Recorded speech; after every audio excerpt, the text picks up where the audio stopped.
Here at the Mass State Lottery, we're known for our monster wins. But there's no bigger win than the $1 billion we provide each year to support all 351 cities and towns in Massachusetts. In our game, we know that supporting local businesses and helping communities is how we all win. Because at the lottery, we're all playing for the home team. The Mass State Lottery. Welcome to the state of winning.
From McKeon Park in Hyannis, welcome to a cross-division matchup on 4th of July weekend between the Hyannis Harbor Hawks and the Orleans Firebirds. The Harbor Hawks took the first game between these two in an offensive thriller that ended 11-8 in Orleans. The Harbor Hawks and Firebirds coming up on Cape League TV.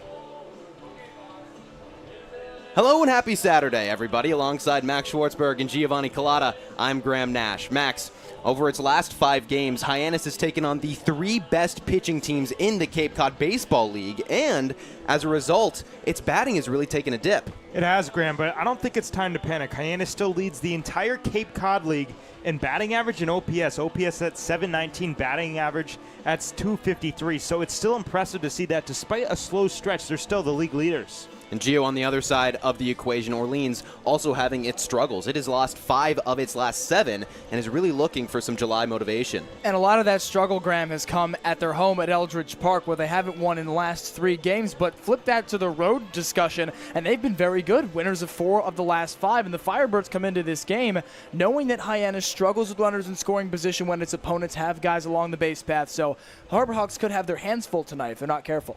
And in an attempt to bring the bats back to life a little bit, Mitch Carricker has entered Andrew Williamson back into the lineup. We were able to catch up with Andrew Williamson and Mitch Carricker before the game. Take a listen to what Mitch Carricker had to say about this matchup. Graham Nash catching up with manager Mitch Carricker pregame. Coach, Hyannis has only won 1 of its last 5. What are you hoping to clean up before taking on a very talented Brewster team on the road? Man, I just want to play clean. I feel like we played really good baseball yesterday. It was just a really good played game from both sides, and we just came up a little bit short. So I'd like to see the bats going a little bit tonight. It feels like it's been a little while since we scored some runs, and so I would like to get off to a good start there, and then pitching, if they can just keep doing what they're doing, we'll be fine. The Bats scored a lot of runs against Orleans the last time you took them on, 11, and got at least 1 hit in every inning. What are you hoping to take from that game to kind of spark the Bats a little bit? Yeah, I mean, if we can do that again, that'd be great. But, it's a new arm, new day. We'll see what this guy's like. I think, we talk a lot about approach and being on time to the pitches that we're looking for, and our guys had a really good pregame today, so hopefully they can carry that into the game. Looking at tonight's lineup, you bumped Jake Schaffner from the 8th spot yesterday to the 2nd spot today. What did you see from his approach yesterday that you really liked? Yeah, Jake's got a really good feel for the strike zone. He gets on base. I just felt like we needed to shake it up a little bit, move some guys around, and see if that creates some kind of spark in there. So looking forward to seeing what he does up there today. Thanks so much, Coach. Thank you. Guys?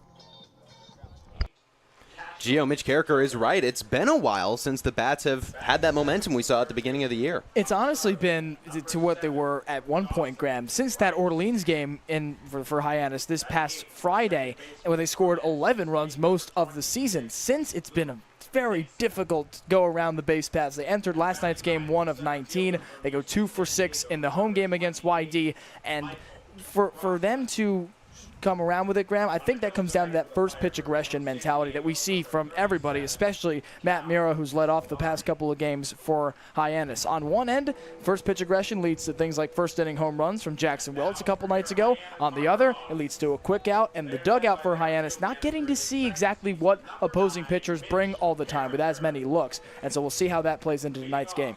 Well, a couple moments ago, we promised that we had an Andrew Williamson interview, and we do. Our very own Ava Fernandez was able to catch up with him. Ava Fernandez alongside Andrew Williamson. And Andrew, you've been here since day one. What has your experience been like so far for the Cape Cod League? It's been awesome, especially being able to see, us as a team grow. We've been playing pretty good baseball, so just got to keep it rolling. And the friends that we're making, it's awesome, and it's great to be able to go out there and compete with those guys. And your favorite memory the whole entire summer, what has it been? I would say just the amount of games that we've been able to win. There have been so many games, that we've been able to, win, especially against this competition. Seeing our guys compete, and go out there and have a lot of success. It's been awesome. And we just saw you literally nailing home run after home run in batting practice. What are you expecting to bring to the plate tonight? Hopefully that. Hopefully the home run. Yeah, that's what I would like to do. All right, well, have a great game tonight. Thank you. And back to you guys.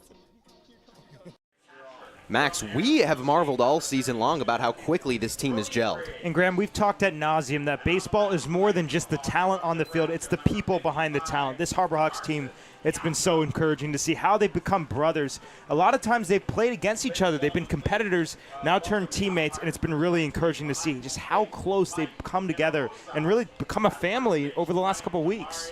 Well, before we get to first pitch, we've got one more interview for you. Our Ethan Wax was able to catch up with Sawyer Black before the game. Thanks so much, guys. Here with Sawyer Black, an outfielder for Hyannis. What does it mean to you to be thrown in the fire last night against a team like YD, and how you responded with big at-bat after big at-bat? Yeah, no, it's great. I'm just excited to be here. I haven't had some at-bats in a while, so getting up here and immediately putting in those big situations is always fun, and I'm just glad that I could, put together some productive at-bats for the team. And what was your approach last night with that 10-pitch at-bat that led to a walk? Yeah, so I faced that guy in my first couple at-bats, different pitcher, but the whole night I'd been seeing a lot of spin. So first couple pitches I saw spin, and then I saw a couple fastballs, and then from then on, with 2 strikes, I was just kind of having the approach to see spin up and foul it off until I get a good pitch to hit, or eventually he'll walk me, and that's what ended up happening. And what does it mean to have your teammates behind you so much in your first game on the Cape with the Hyannis Harbor Hawks? Yeah, no, it's great. Great group of guys here. I've become friends with them all really quickly since being here, and so it's fun and exciting to hear them cheering when I put together some good at-bats. Thank you so much for your time today, and good luck. Thank you. Guys. Thank you so much, Ethan. It's Hyannis and Orleans. First pitch coming up. We will be right back.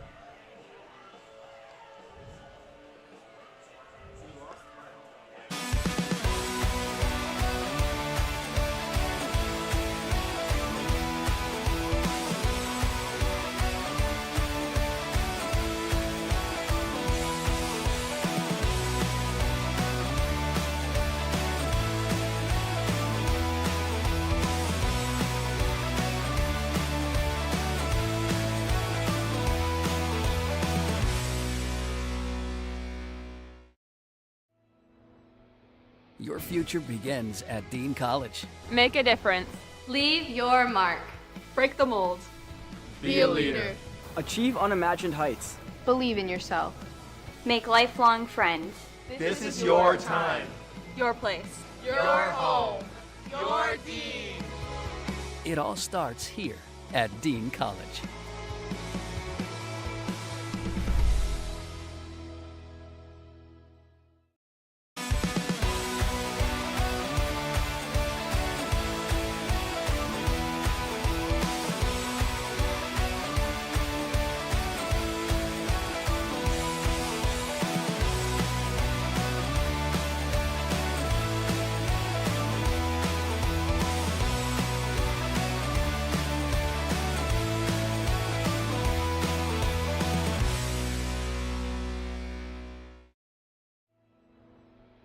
Your future begins at Dean College. Make a difference. Leave your mark. Break the mold. Be a leader. Achieve unimagined heights. Believe in yourself. Make lifelong friends. This is your time. Your place. Your home. Your Dean. It all starts here at Dean College.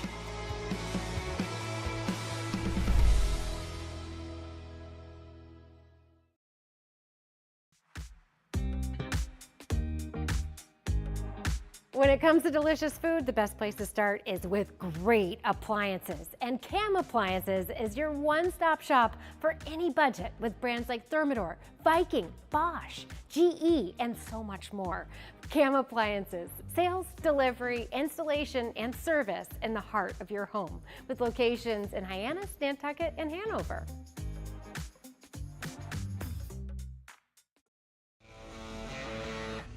Get ready for big results with our small machines.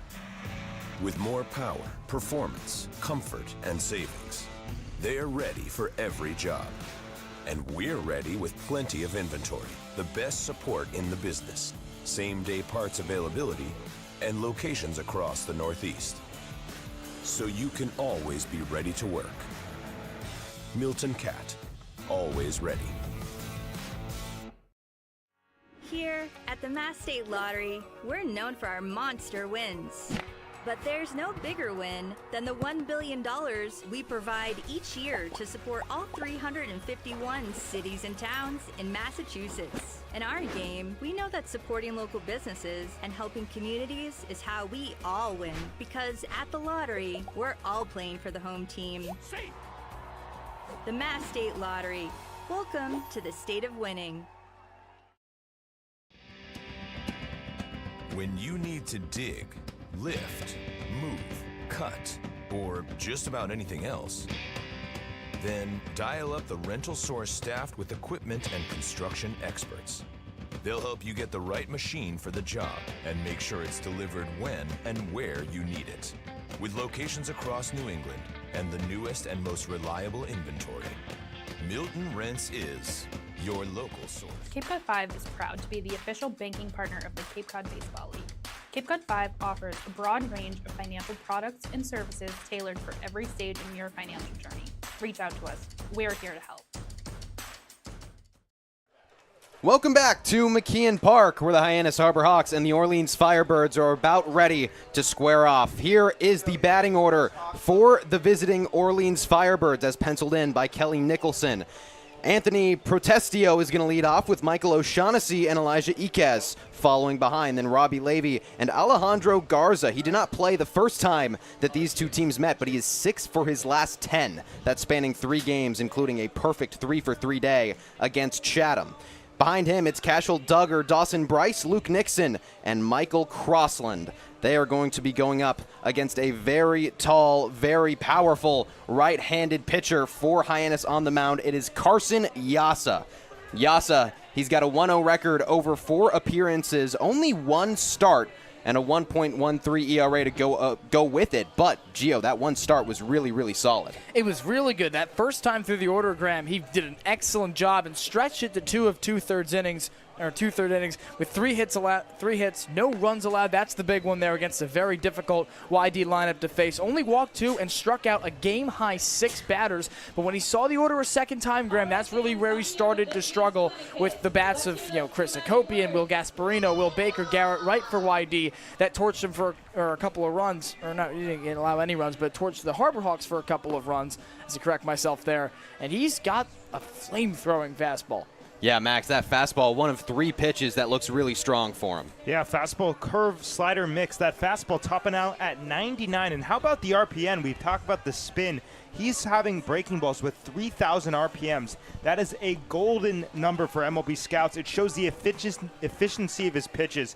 It's been so impressive to watch him, especially play off that fastball. And the more RPMs, the harder it is to differentiate the breaking ball from the fastball, correct? Absolutely.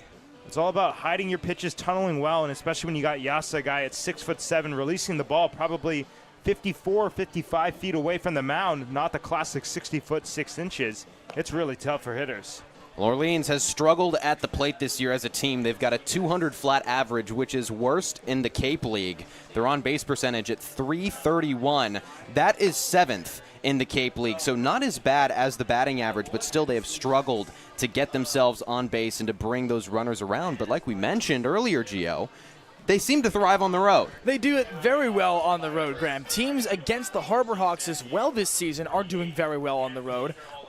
Here at McKeon Park, with runners in scoring position. That's got to change for Hyannis tonight if they want to rebound from the loss yesterday. Anthony Protestio is going to lead off for Orleans. Carson Yasa on the mound for Hyannis. He rocks and fires, and we're underway.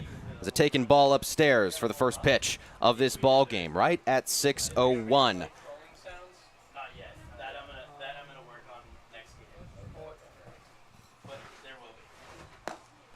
Protestio went 0 for 3 in his last game against Chatham. He did work 2 walks and ended up scoring a run, but it ended a 4-game hitting streak for him. He's got a .313 batting average, but only over 5 games played. He got to the Cape 6 days ago for his first game of the season, so he's still trying to find his sea legs. And we've talked a lot about this season that, especially in the Cape League with all these temporary guys, it takes a while for these guys to adjust to the wood bats and be able to, get in their groove because they're kind of thrown in the lineup, thrown out of it. We've seen Briggs not starting every day, and it's tough for these guys to really find their swing. We've talked to a couple guys during Hyannis batting practice this season about the wood bats. As that is a 4-pitch walk. The scoreboard said it was a 2-1 count. But either way, Protestio gets himself on base. But these wooden bats, they really are an adjustment. These guys play with metal bats, obviously, all through Little League. And then also in college, this is their first time playing with these wooden bats. And I talked with Jake Schaffner today about it. I asked him if your approach changes at all, and he says no. He's just going to go out there and do what he wants to do, hit a line drive up the middle, stay to the opposite side. Runner goes. O'Shaughnessy hits it back up the middle. Jason Walk slides and makes the grab. The runner doesn't know. Protestio couldn't get over to first base, and so they're going to double it up.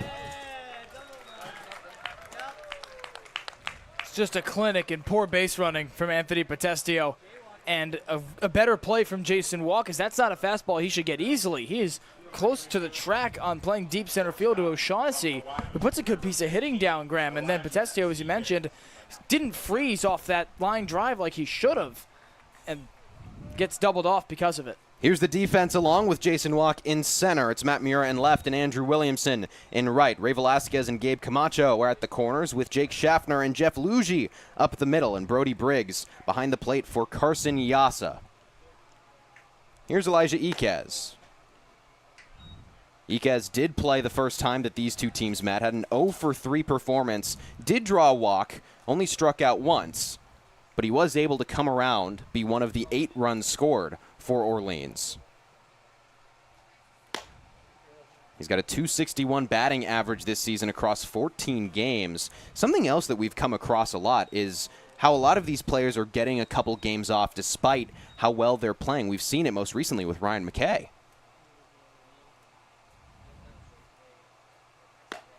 2-0's inside. And I think some of that comes as well, Graham, on a few levels. Number one, in McKay's specific situation, the fact that Jeff Lugie is easily slotted into second base and made a very nice transition to the Cape Cod Baseball League, but also with the infusion of new talent they're getting day in and day out. 3-0 is outside for a second 4-pitch walk of the first inning. And to close that point, Graham, because there will be so much roster fluctuation as the season progresses, Mitch Carricker, with a year under his belt here in the Cape Cod Baseball League, likely thinking ahead to the fact that you're going to have to replace these guys at some point. Might as well get their future replacements some reps now. Robbie Levy, the 4th up, batting in that cleanup spot. Chopper back up the middle, charging in Schaffner is going to get the out at second. Yasa walks too, but nobody comes around. If you can dream it, if you can cruise in it, if you can summer in it, fish from it, or take it for a day at the beach, we can protect it. The Baldwin Group. Protecting the possible. There hasn't been a ton of training when it comes to bat speed or products for players to be able to train bat speed.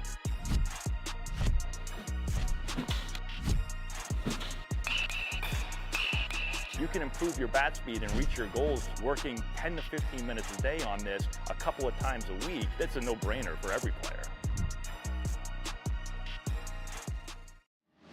Cape Cod 5 is proud to be the official banking partner of the Cape Cod Baseball League. Cape Cod 5 offers a broad range of financial products and services tailored for every stage in your financial journey. Reach out to us. We're here to help. Here's the batting order that manager Mitch Carricker is going with for Hyannis. Leading things off, as he has done so recently and so regularly, Matt Mura. He was 3 for 6 at Orleans with a home run on the first pitch against his Hawaii teammate. He's looking for some more of that magic. Then he's got Jake Schaffner and Jackson Willits behind. Andrew Williamson and Ray Velasquez, neither of which played in last night's game against YD. And then Gabe Camacho, the final three, Jeff Lugie, Jason Walk, and Brody Briggs. None of them played against YD as well, so a very similar trend to what we've seen in this young season, which is Mitch Carricker going to some new faces in some hard games and games that they need to win.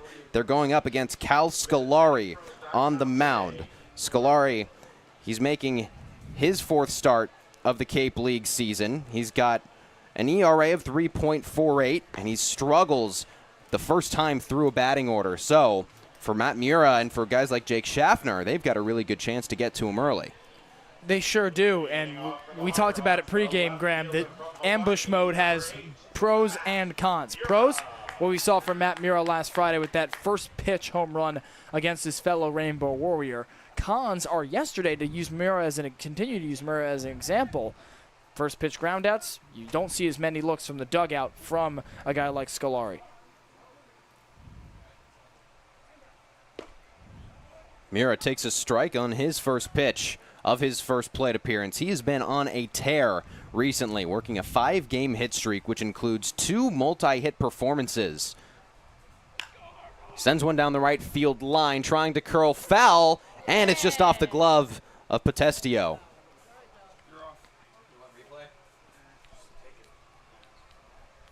Matt Mura, 1 for 3 against Katuitt, 1 for 5 against YD, and those were both games where the bats as a whole for Hyannis were quiet, yet he found a way to get a hit.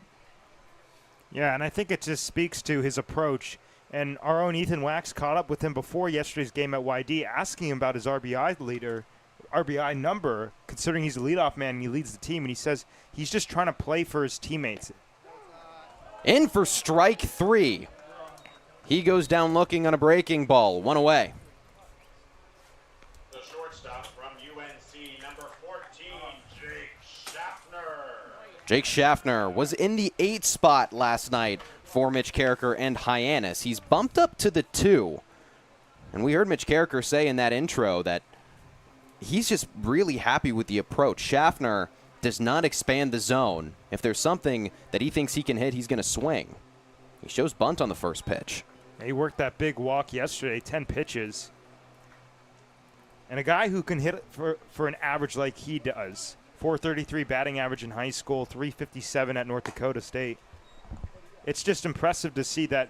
I guess here's a bad example, but he rarely does chase and expand the zone.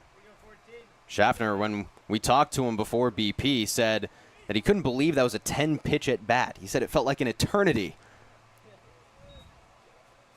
And it was a really interesting at-bat for his first one back after injury. He was up there for a long time, fought off pitch after pitch. I believe it was 5 foul balls. And he works his way back to 2-2.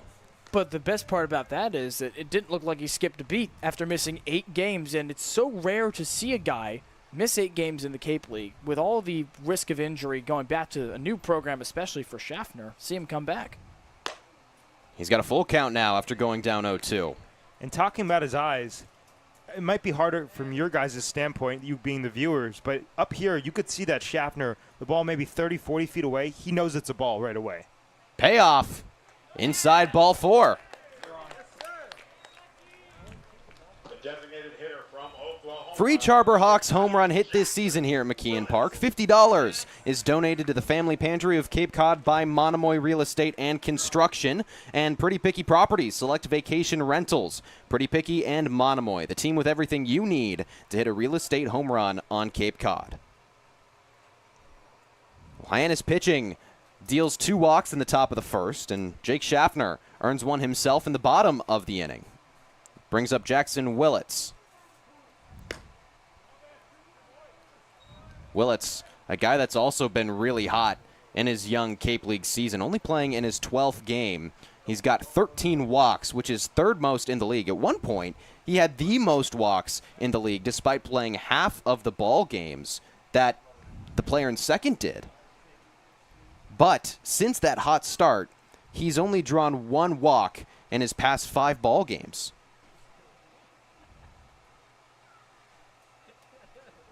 One-0. Gets past, and that's going to let Schaffner take second base. And they say that it hit him. Yeah, he winced immediately as that ball grazed by the letters, the Hyannis script on his jersey. And that is exactly what makes Willits so dangerous. Graham, you mentioned that he hasn't worked a walk in a while. The scariest thing for opponents is that he hasn't needed to. He's been swinging the bat very well, and especially with a first-inning home run a couple days ago against YD here at McKeon Park. Andrew Williamson back in the lineup after not playing yesterday at YD. He's in the cleanup spot.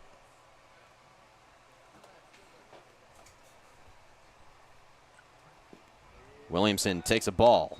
Well, this is the area where Hyannis has struggled as of late with runners in scoring position. However, they're batting .323 with runners in scoring position at McKeon Park.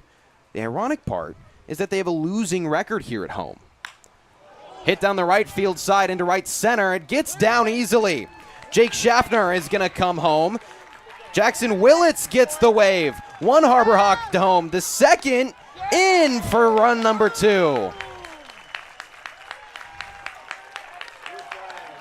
2 RBI double for Andrew. The ironic part is that they have a losing record here at home. Hit down the right field side into right center. It gets down easily. Jake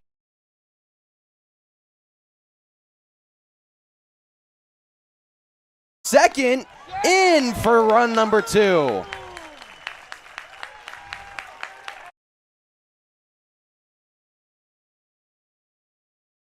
But on his first plate appearance of the night, he absolutely rips one into right center. Ray Velasquez takes a ball. Velasquez, another guy that did not play on July 4th for Mitch Carricker. Velasquez has been through a little bit of a cold stretch. He's 0 for his last 13, 1 for his last 16. He swings through it. And that's really surprising. We talked about it at the beginning of the season. He was on a 5-game hit streak, and it felt like he was the most consistent bat out there for Hyannis.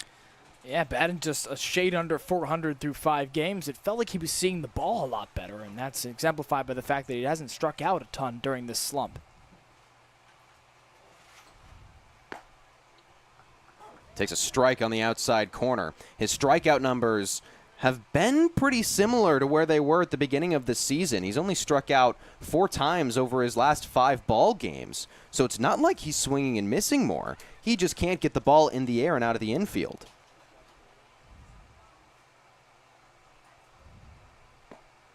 Checks his swing, 2 balls and 2 strikes. And that could mean rectifying it, Graham, is in sight for Ray Velasquez because he's getting contact on the ball. He's putting the bat to it. It's just not working out for him.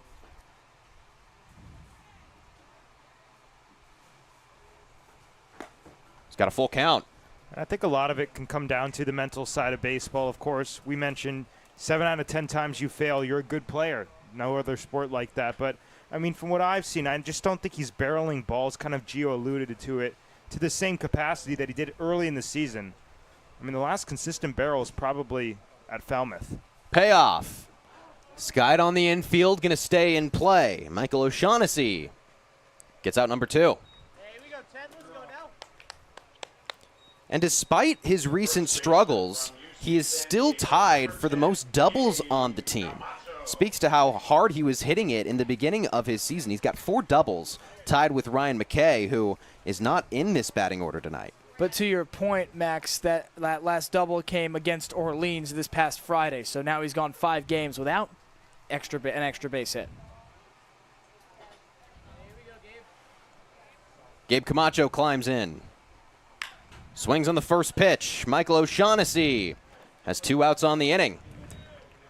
Andrew Williamson brings home 2 on a rip double to right center field. The Hawks lead early. Get ready for big results with our small machines. With more power, performance, comfort, and savings, they're ready for every job. And we're ready with plenty of inventory, the best support in the business, same-day parts availability, and locations across the Northeast. So you can always be ready to work. Milton Cat, always ready.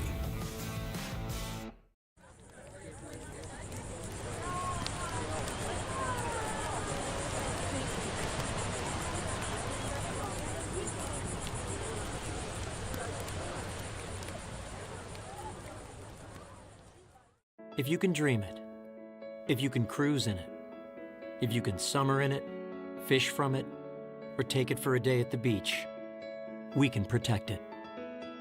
The Baldwin Group, protecting the possible. The lights in McKeon Park stay bright all season long thanks to the Knack Cape Cod. The Knack offers 2 locations, Hyannis and Orleans, both offering delicious burgers, tacos, sandwiches, and more. Visit theknackcapecod.com to order online today. The Knack Cape Cod is proud to be the Light Up the Park sponsor of the Harbor Hawks all season long. Hyannis scores 2 in the bottom of the first, something they have been extremely good at this season. Hyannis, when they score at least 1 run in the first 3 innings, have a 9-4-1 record.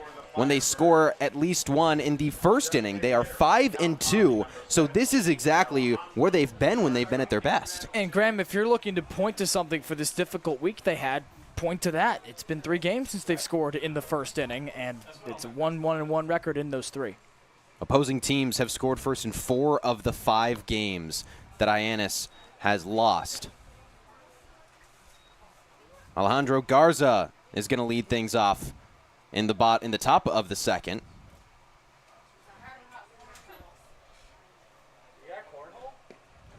Garza, one of the best bats for Orleans this season, as a .302 average. Again, coming off a perfect 3-for-3 day against Chatham.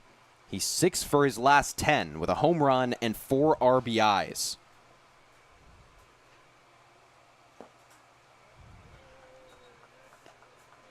And this is the kind of hot streak that can really fuel a team, especially when they need it, when they've been down and out with their bats, Max. Yeah, and I think we've mentioned that Orleans plays a better brand of baseball on the road.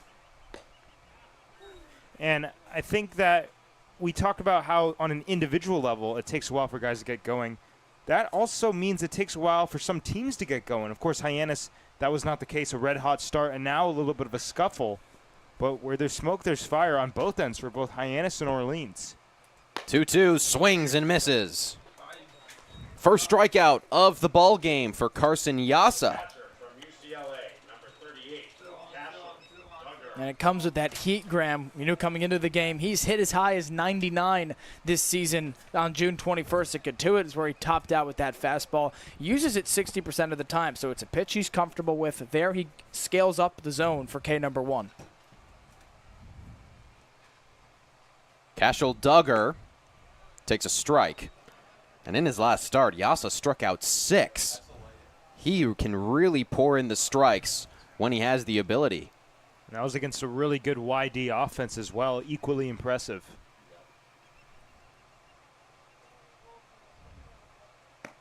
Hyannis coming off of those 2 games against YD. And that last one on the 4th, it was quite the ball game. Came down to the final inning, as many of their games have this season. But again, the free passes is what really hurt Hyannis. The 0-2. Away. And it was only 4 walks on the day, but the 2 of the 4 walks proved to be extremely costly because both YD runs came out as a result of those free passes. The RBI triple from Braden Dowd and then the RBI double later in the game. Hyannis actually doubled up YD in the hit category, 8 to YD's 4.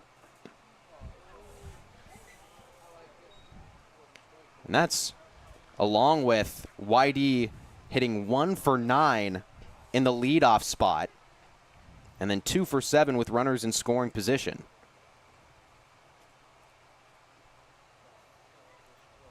Deuce is wild. Fought off the other way. Ray Velasquez records the second out of the inning.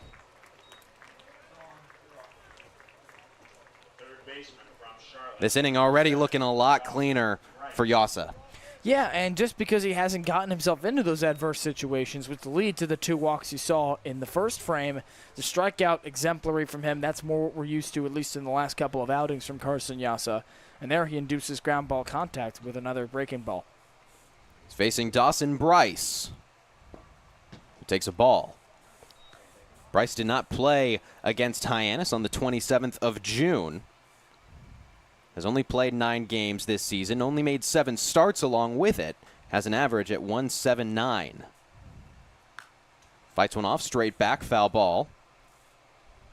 But in college, he was really, really good for Charlotte. A 340 average over 58 games started. 14 home runs, 53 RBIs. So again, it comes back to making the adjustment. 1-1, swung on and missed. There's that filthy slider. Look at it just sweep across the entire strike zone. He started that on the inside corner. It goes outside into the left-handed batter's box. On right, that is just tough.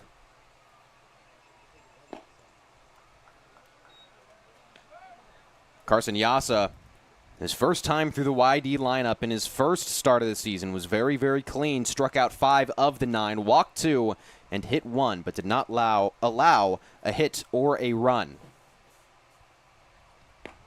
And he rings up Bryce. Bookend Ks for Carson Yasa. Hyannis still leads 2-0.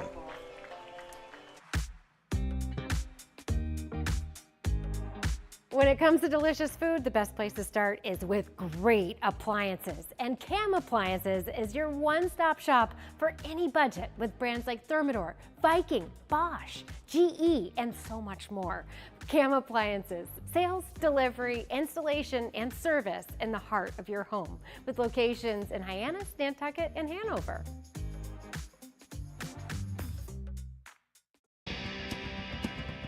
If you need to dig, lift, move, grade, clear, or cut, pump, weld, clean, light, and just about anything else, dial up the rental source for the newest and the most reliable equipment in New England. Staffed with equipment and construction experts, Milton Rents, your local source.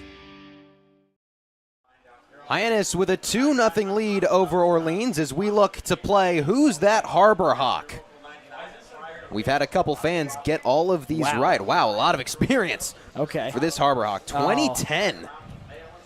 I don't Two know. stints with the played Cubs. with the Pods. Oh, you should know this, Max. Indiana State Sycamores. Larry Bird's alma mater? Oh, yeah. They've got a good baseball team. I have no idea.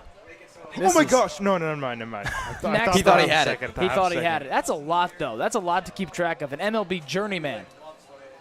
Max just scared me, dude. He just jumped a mile. That was loud. I'm sorry. You're good. This looks like a tough one for the booth right now. Max, I'm going to leave this to you, given that he's played for your team. Bro, 2015-2016 Padres were about as irrelevant as it gets. I still like. Our producer, Charlie Adams, said it was going to be very tough for us today, and that is proving to be correct. Let's see if it's tough for those that play along, because they've been amazing so far. That's very true. I didn't know that there's still guys in MLB who played on the Padres in 2015-2016. Like, that's now 10 years ago. Jeff Lugie leads off for Hyannis. He takes a strike. Lugie has gotten a hit in 3 of his 4 games started this season. The only time he didn't get a hit was at Harwich on the 1st of the month. We went 1 for 3 yesterday against YD, or 2 days ago. We did not play on the 4th. He had a big double that brought home a runner, and he was later brought across home plate. He fouls one off to stay alive.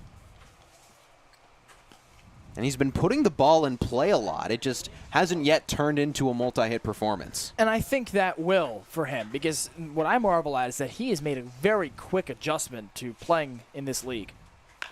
Fights one down the left field line. Dawson Bryce has been busy over there. One away for Cal Scolari in his second inning of work.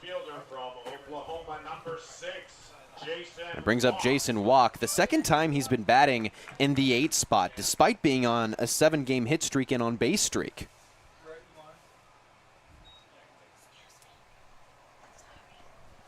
I think I know who it is. Bounces into Walk. Oh my gosh, I think I actually know. Well, you'll have to save your answer.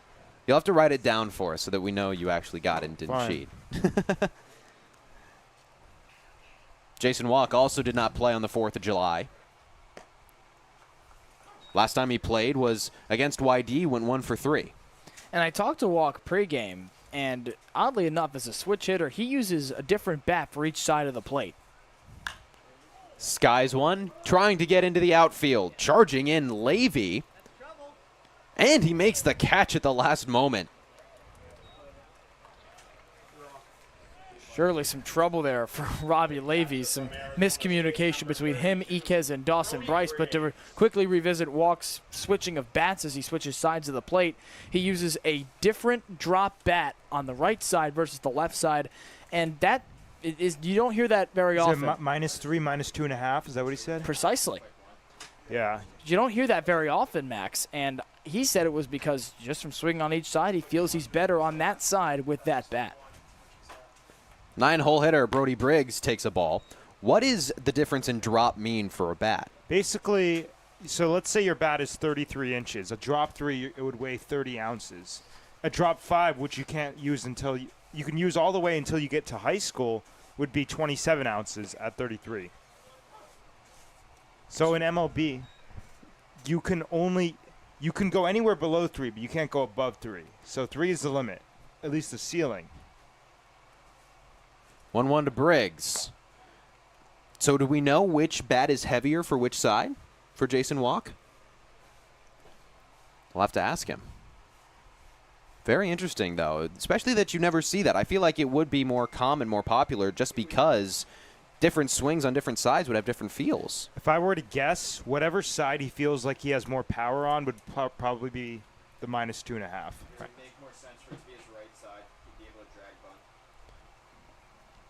Brody Briggs has struggled over his last few. He's 1 for his last 7 at the plate. You can stretch that all the way back, actually, to the 20th of June against Wareham. He's only had 2 hits this season, but he calls such a good game behind the plate that Mitch Carricker has to keep him in. And that hits him on the shoulder. Second hit batsman of the ball game for Cal Scolari. And a large part of the reason why at the plate, Graham, Mitch Carricker keeps him in is because of reasons like that. We've seen him, maybe not put the ball in play as that average would suggest, Graham, but he has been very clutch in big situations. And go back to Chatham on June 17th. In the bottom of that 9th inning, he works a crucial walk after going down 0-2. And it's for moments like that that he continues to get reps as well as his defense behind the dish. That's exactly right. He's got 3 walks. More walks than hits at this point in the season, but he seems to always come up big for this team. Back to the top of the order, Matt Mura. Gio, something that you pointed out a couple days ago is that when Hyannis is able to flip the order in the second inning, it usually leads to pretty good results. It does, and that's early looks at the same guy. Check over at Briggs. He's in safely. Especially for someone like Matt Mura, who loves to be first pitch swinging, always in attack mode, as we saw against these Orleans Firebirds last time these two teams met. And surprised to see him lay off that first one even because of how good he's been with it. Swings at the second, but it's foul. Matt Mura, very similar stats through 13 games this year with Hyannis compared to his last season at Hawaii. He had a 286 average through 13 games with the Rainbow Warriors. He's currently got a 283 average. With both teams, he had 10 RBIs. He's got one less walk with Hyannis this season, but he's got one more home run, 3 fewer strikeouts, and one less double.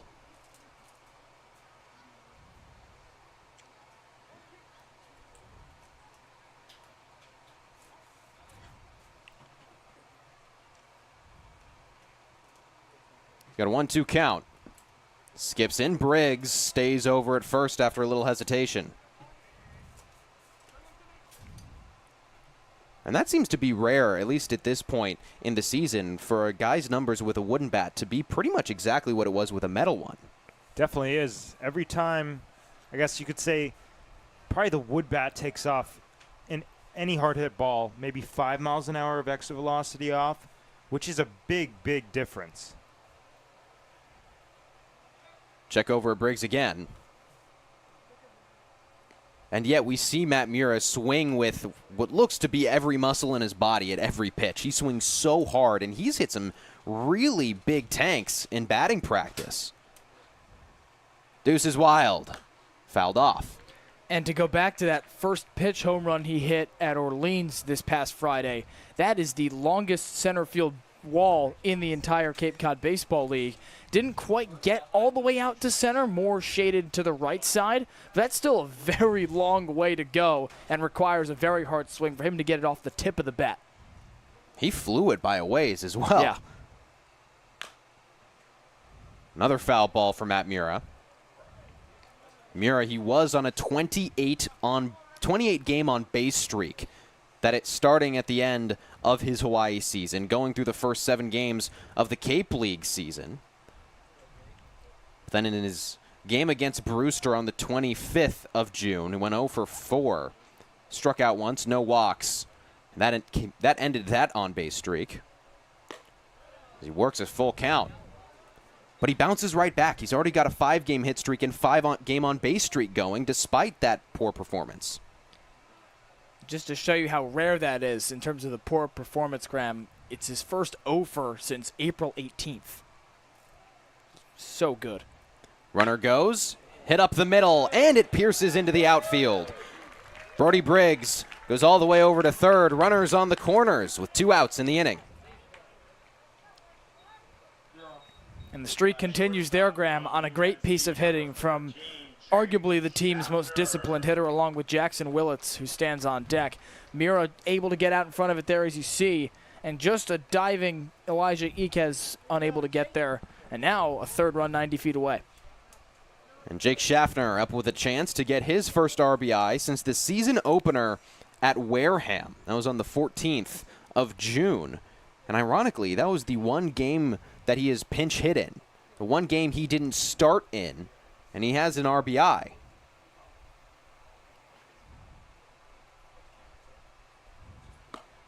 Schaffner was walked his first time up, went down 0-2, and then worked it to a walk. Yeah, that's impressive. And he just has complete confidence in the box. A lot of guys get all nervous when they're on the 0-2 count. Not the case for Schaffner. That one just clips the zone.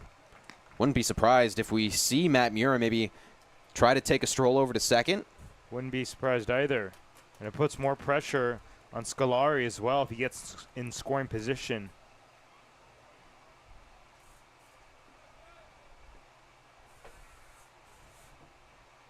Mura stays put. Schaffner pops one up. Duggar going over to make the catch, and he will. Hyannis strands 2, but still leads by 2. Top of the 3rd coming up.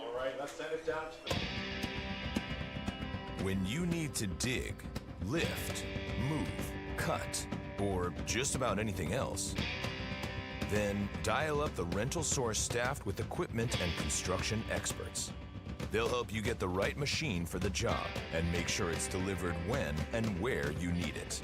With locations across New England and the newest and most reliable inventory, Milton Rents is your local source. When I started teaching on the Cape 30 years ago, you could buy a house on a teacher's salary. But today, teachers, public safety officers, healthcare and hospitality workers, the people who make the Cape work, are struggling to find homes they can afford. And I really worry about the kids who will follow us. I think it's time we learn to do better. If housing on Cape Cod matters to you, join us at capehousingmatters.org. These two teams on opposite sides of their division right now. Hyannis atop the West and Orleans at the bottom of the East. Here's how the rest of it looks. And Falmouth, again, we keep coming back to those guys. They are rapidly moving up the West Division. They're not going away, Graham, and they had a very difficult stretch right around when they got Hyannis twice in 4 days on the 24th and the 28th. And they just, like I said, stingy. They've played great baseball. They got Jared Saltalamacchia in his first year as a Cape League manager, but third year in the Cape League altogether. And they're right on Hyannis's tail. A couple more falters from the Harbor Hawks, and the Commodores could take first. Where Hyannis has only won one of their last 5 ball games, Falmouth has only lost one of their last 5 ball games. I think that speaks exactly to how momentum is kind of flipping in the West. It's a great team. Micah New, in particular, the outfielder for the Commodores, has been so good, especially, against other opponents. But Antonio Morales, we talk about him all the time, Graham, the leadoff man for Falmouth. He's been great specifically against the Harbor Hawks. And that could be a very fun matchup to come later this summer as these two teams battle it out for first place. Carson Yasa still on the mound for Hyannis. The longest he's gone is 2 2/3. That was in his first start of the season at YD. He's facing Luke Nixon to lead off. Nixon shows bunt, and they say he went around. Nixon has struggled this season. He's got an 0.94 average. Went 0 for 2 against Chatham on the 3rd. Did not play yesterday on the 4th. He did reach base. Got hit by a pitch. But he's down 0-2 early. He's hitless in his last 13 at-bats. This is a guy who had a 295 average at NC State in his sophomore year. He fights one off. In his sophomore season, which was 2025, he led NC State in at-bats, runs, triples, and steals. So the second that he finds his groove, he is going to be a great player for the Firebirds. When it rains, it pours. 0-2. Skied on the infield. Gabe Camacho, the first baseman, giving help, but it's caught underhanded by Brody Briggs. Great teamwork there, Graham, because Camacho clearly saw this ball that Briggs was having some trouble tracking. The first baseman, Camacho, wearing glasses and the sun shining right down on that infield grass. And with a little help from his friends, Brody Briggs makes out number 1. Gabe Camacho has really stepped into a strong role over there at first base after Miles Bailey left. First pitch ball to Michael Crossland. He came in, was expecting to get a lot of time behind the plate, but Von Lackey's here, so he takes the seat to Von Lackey. And then he's asked to play first base, and he does with no problem, despite being a catcher by trade. And that's really impressive, and a lot of that helped because he was here, I think, Graham, for so long. He got to be around this team. He got to meet the guys. And because he had that familiarity and that quick gel, he slots right in. And, you know, Coach Carricker asked him, hey, can you move from catcher to first base? No problem. 2-1 count to Crossland. He swings through to make it 2-2. Camacho got off to a red-hot start this season. He went 2 for 3 in his debut against Chatham, then 1 for 5 at Orleans. But since then, he's struggled a little bit more. Only 4 hits over his next 6 games. In for strike 3. Crossland runs out of K's, and he's down for the second out of the inning. The right fielder from UC San Diego, number 48, Anthony Potestio. Back to the top of the order. Carson Yasa made pretty quick work of 1 through 9. But this is this second time through. This is where he has struggled in the past.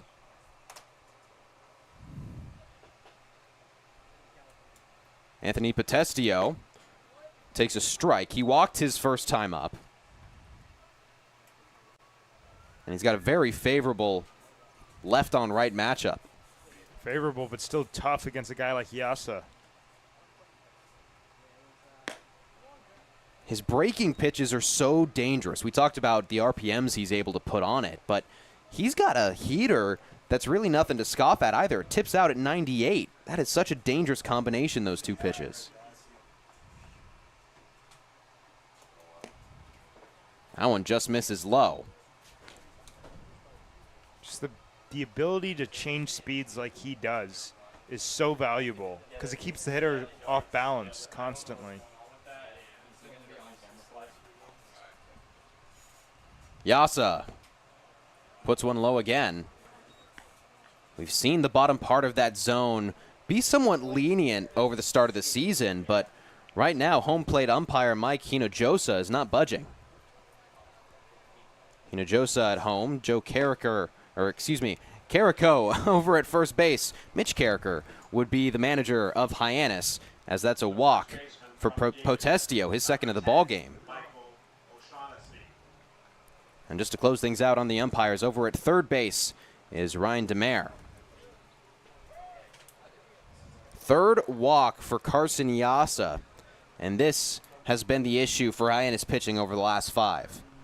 It sure has. It's also where Yasa ran into trouble when he faced that order the second time through. A leadoff walk to Will Gasparino put a man on base for that heart of the order that torched Hyannis in the 9th inning. But against Yasa, Graham, it came early because once you allow a guy on base, the philosophy changes, even with 2 outs. Michael O'Shaughnessy lined into a double play his first time up. Nailed one to center field. Jason Walk dove and made the catch. And Potestio, who just drew a walk at first, was unaware that it didn't hit the ground, so he got caught at first. And all of a sudden, Max, Yasa's having a tough time getting ahead in a count. Yeah, today he's fallen behind of hitters pretty frequently. In that first inning, he fell behind 2-0 to at least 3 of the hitters. The second inning, 2 of the hitters. He came back with the strikeouts in the second, but here it's tough. Chopper down the right field side. It gets past a diving Luigi. First to third goes Potestio. And just as Hyannis had runners on the corners with 2 outs a frame ago, Orleans is in the same situation in the top of the third. And both of them off great pieces of hitting. Matt Mura drives a pitch lower in the zone. Here, O'Shaughnessy climbs the ladder a bit, Graham, to get down on that ball. And a great effort from Jeff Luigi at second. Just a bit late to that slow dribbler. A conversation between Brody Briggs and Carson Yasa, as Yasa was 2 pitches away from ending the inning. He walked Potestio. O'Shaughnessy moves him over to third. And again, it's the walks. Hyannis pitching through a combined 23 walks over the 5 games where they only had 1 win. Brings up Elijah Iquez. Iquez walked his first time up.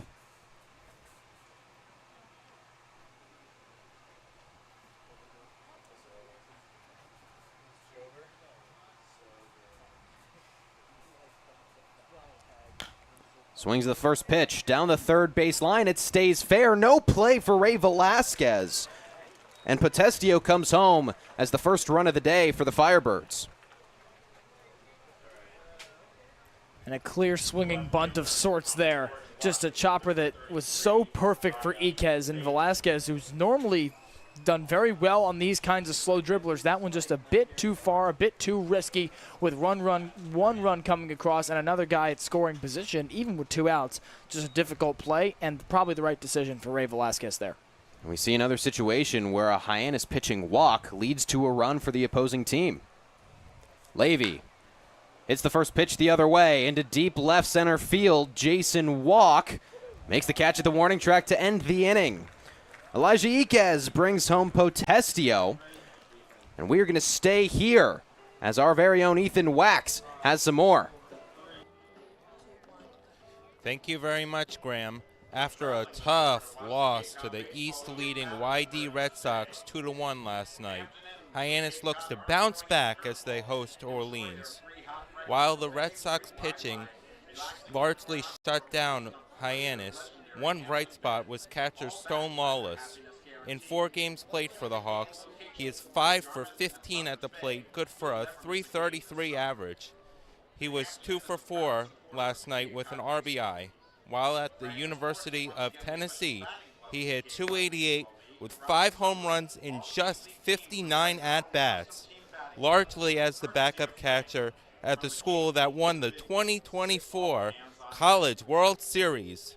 In addition to hitting for power, he showed strong discipline at the plate, drawing a walk nearly every 4 plate appearances. On the Hawks, he split catching duties with Arizona State's Brody Briggs. It will be interesting to see if Stone continues his hot hitting, whether manager Mitch Carricker looks for other ways to get his bat in the lineup. Lawless has also in the past played first base and designated hitter. Now back to the booth for the guys for the bottom of the 3rd inning. Guys, back to you. All right, thank you so much, Ethan. Hyannis with a 2-1 lead heading into the bottom of the 3rd. The last time these two teams matched up, the Harbor Hawks scored 7 runs in the first 3 innings, 2 in the first, 2 in the second, 3 in the 3rd. Absolutely bombarded this Firebirds team, but they clap back pretty early, get one on the scoreboard. And that's kind of indicative of how Orleans played it the last time. They went down 8-1 and narrowed that lead significantly, somewhat stressfully for Hyannis in those later innings, to the point where Orleans had the tying run at the plate in the 9th inning, and rather aboard. They had the tying run aboard in that 9th inning, and Mitch Carricker had to bring in Eddie Copper to get the final out. That's how stressful that game was. So it's a Firebird team with a lot of fight. They're looking to shake a bad stretch of play coming into this game, and the path to doing it begins and ends with working walks on their side. Jackson Willits leads off the inning for Hyannis. Puts a bunt down the 3rd base line, done beautifully, and that's going to be a hit. Well, Jackson Willits saw the swinging bunt from Elijah Iquez in that past inning and said, I'll one-up you there.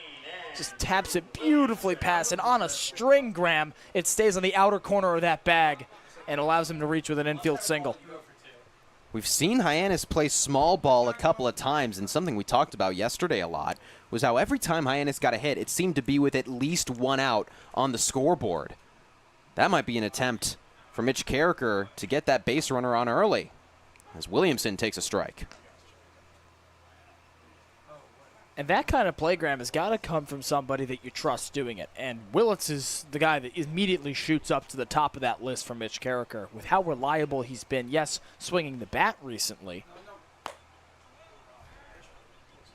but also with the way he has seen the baseball over the plate, working as many walks as he has. Rare pitch out right there. Yeah. I think that's the first time I've ever seen one in person, honestly. Really? That was like a 1980s thing. 1-1 to Williamson, crushed down the right center side. No doubt. 2-run blast for Andrew Williamson, his 3rd home run of the summer.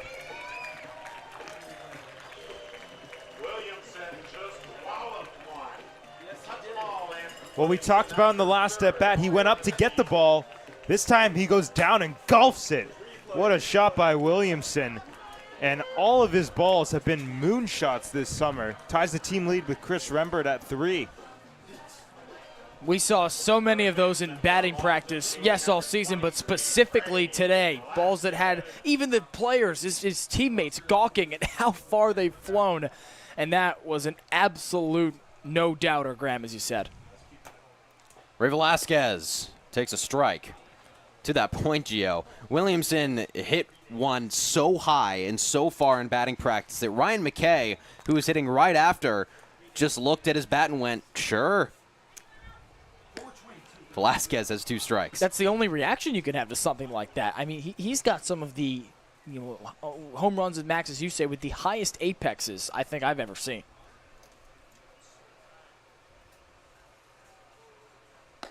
Wind is blowing out from home to pretty much exactly where Williamson hit that ball, so that probably helped a little bit, but nonetheless, he's got unbelievable power. And that's a reversal of what you'd expect here from McKeon Park, where it's typically so difficult to leave right. And that one more to right center, Graham, as you said, with that flag.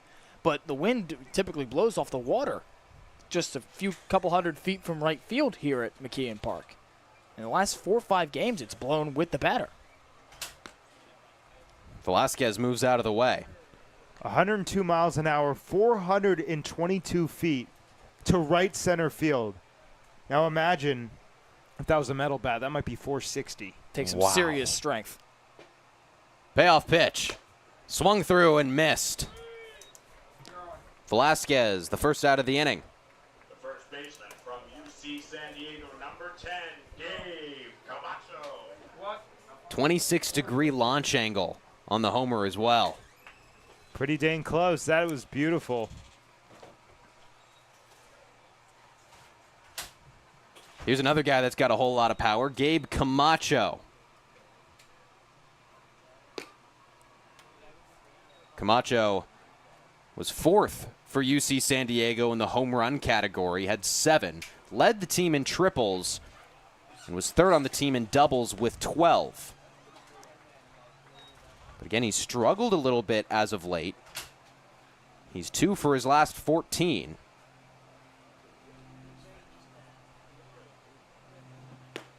And despite the struggles, Mitch Carricker seems to be going to him every game. Well, yeah, you want to slot a guy in, and there's two sides to every tale. We talk about how the guys that are playing a day, then they're off a day, it's tough for them. Camacho, a guy who clearly responds well to just getting in there every day. Chops one foul. And he really does work long at bats. That seems to really be a key for him as well, is that he can fight off pitches. Along with his power, he's got a pretty good eye. This one is down the right side. It gets past a diving Nixon. Camacho with his first hit over his last 8 at-bats. Second baseman from Duke, number 12, Jeff. And that's got to feel good, Graham. This is a display of that power right here to muscle it just by the second baseman, Luke Nixon. And putting bat to ball is big for re-upping that confidence, but getting a single even better. Camacho ending a 2-game hitless streak, trying to keep the inning going. Jeff Lugie up to the plate. Lugie telling Camacho to stay over at first. Does a good job by Duggar to keep it in front of him. This point for Cal Scolari on the mound, it's kind of starting to unravel a little bit, but it seems like Orleans wants to keep him out there for at least the rest of this inning.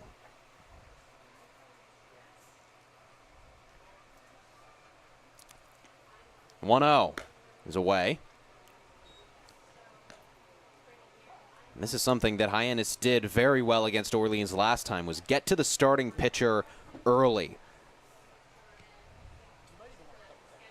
Duggar going to take time to talk to Scolari. And then over the last couple ball games, they really had issues with their ability to score in those first 3 innings. As we've got an arm warming up for Orleans down the first base side.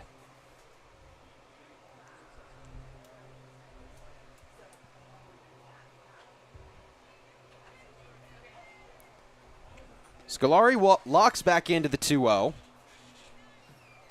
Lugie fouls it. Running over Bryce. Trying to make a play. He can't. Nearly. Instead, it's a long strike.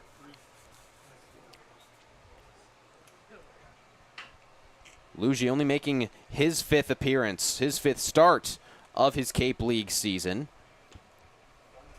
And as more and more guys start to leave, we saw USA Baseball come and go. We've got a couple other tips that there could be some changes coming soon.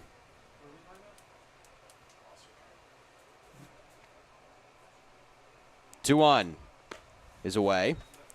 But a guy like Lugie, who did not play on the 4th of July, is going to probably start to see a lot more playing time. It's important to have really good at-bats like this.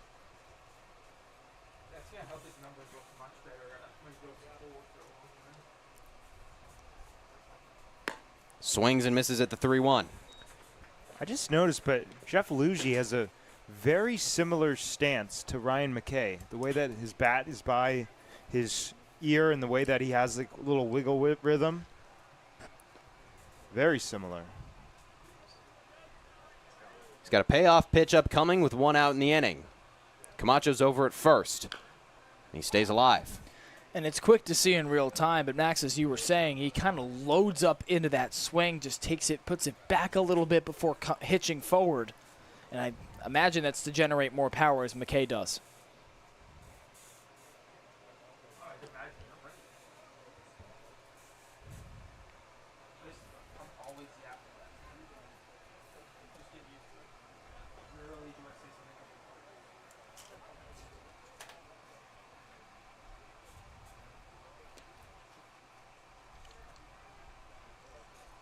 Second payoff pitch. Away. After a 5-3 ground out back in the second inning, Jeff Lugie works himself a walk, his second of the season. And this is what Hyannis seems to be really good at, is they can play small ball as well as they can hit big home runs like Andrew Williamson did. That's what makes them so dangerous. That's why they're, atop the league in batting average as well. I'm sure the walks have a correlation to the free passes, because the better you see the plate, the more likely you are to get to the bases. Jason Walk sorted on the first pitch. Better swing decisions, and that probably comes from pitch recognition. So, Graham, it's really a chain of things that lead to a much better offense all around. Walk down the right side. Playable for Nixon. He takes the out at second. No play over at first. Fielder's choice for Jason Walk. Fortunately for Hyannis, Gabe Camacho safely slides into third. The catcher from Arizona State, number 32, Brody Briggs. Jason Walk has had a very interesting start to the season. He's on a 7-game hit streak, but he's got 16 strikeouts, tied for the most on the team with Charlie Bates. I feel like it's rare that you see someone hitting a lot, but also striking out a lot. Aaron Judge? I mean, there's one rarer example, but yeah, I mean, he's a pretty good hitter. He's pretty good at baseball, I'd say. Brody Briggs takes a ball. I think an even better example, Max, of that, to stick with the Yankee theme, is Giancarlo Stanton. Hit or miss, boom or bust. Maybe like 8 years ago, but yeah. Scolari just doesn't seem to have command over the fastball. He's well outside every time. Runner goes, popped up into foul territory, and Walk is going to have to return to first. It all starts with the fastball. We've talked about that the entire season long, but it bleeds into your other pitches. If you don't have command of the fastball, it's rare that the breaking balls are going to locate. That's why Mitch Carricker stresses it time and time again when his pitchers struggle.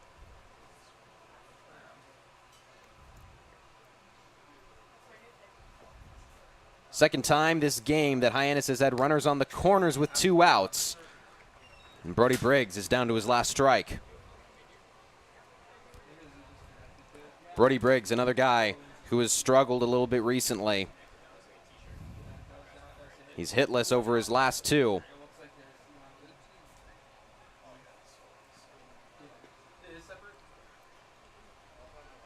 Briggs takes a ball.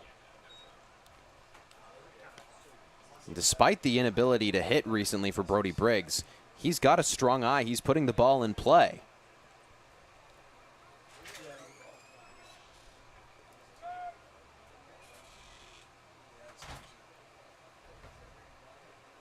Two. Briggs nails one down the right side. Puts Estio at the wall. 2 home runs for Hyannis.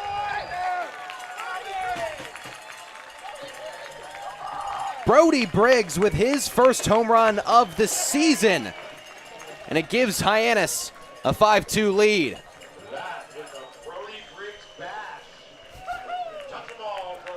Well, we've talked ad nauseum that this guy has been seeing the ball better than his numbers show. Look at him get down on this baseball and get extended.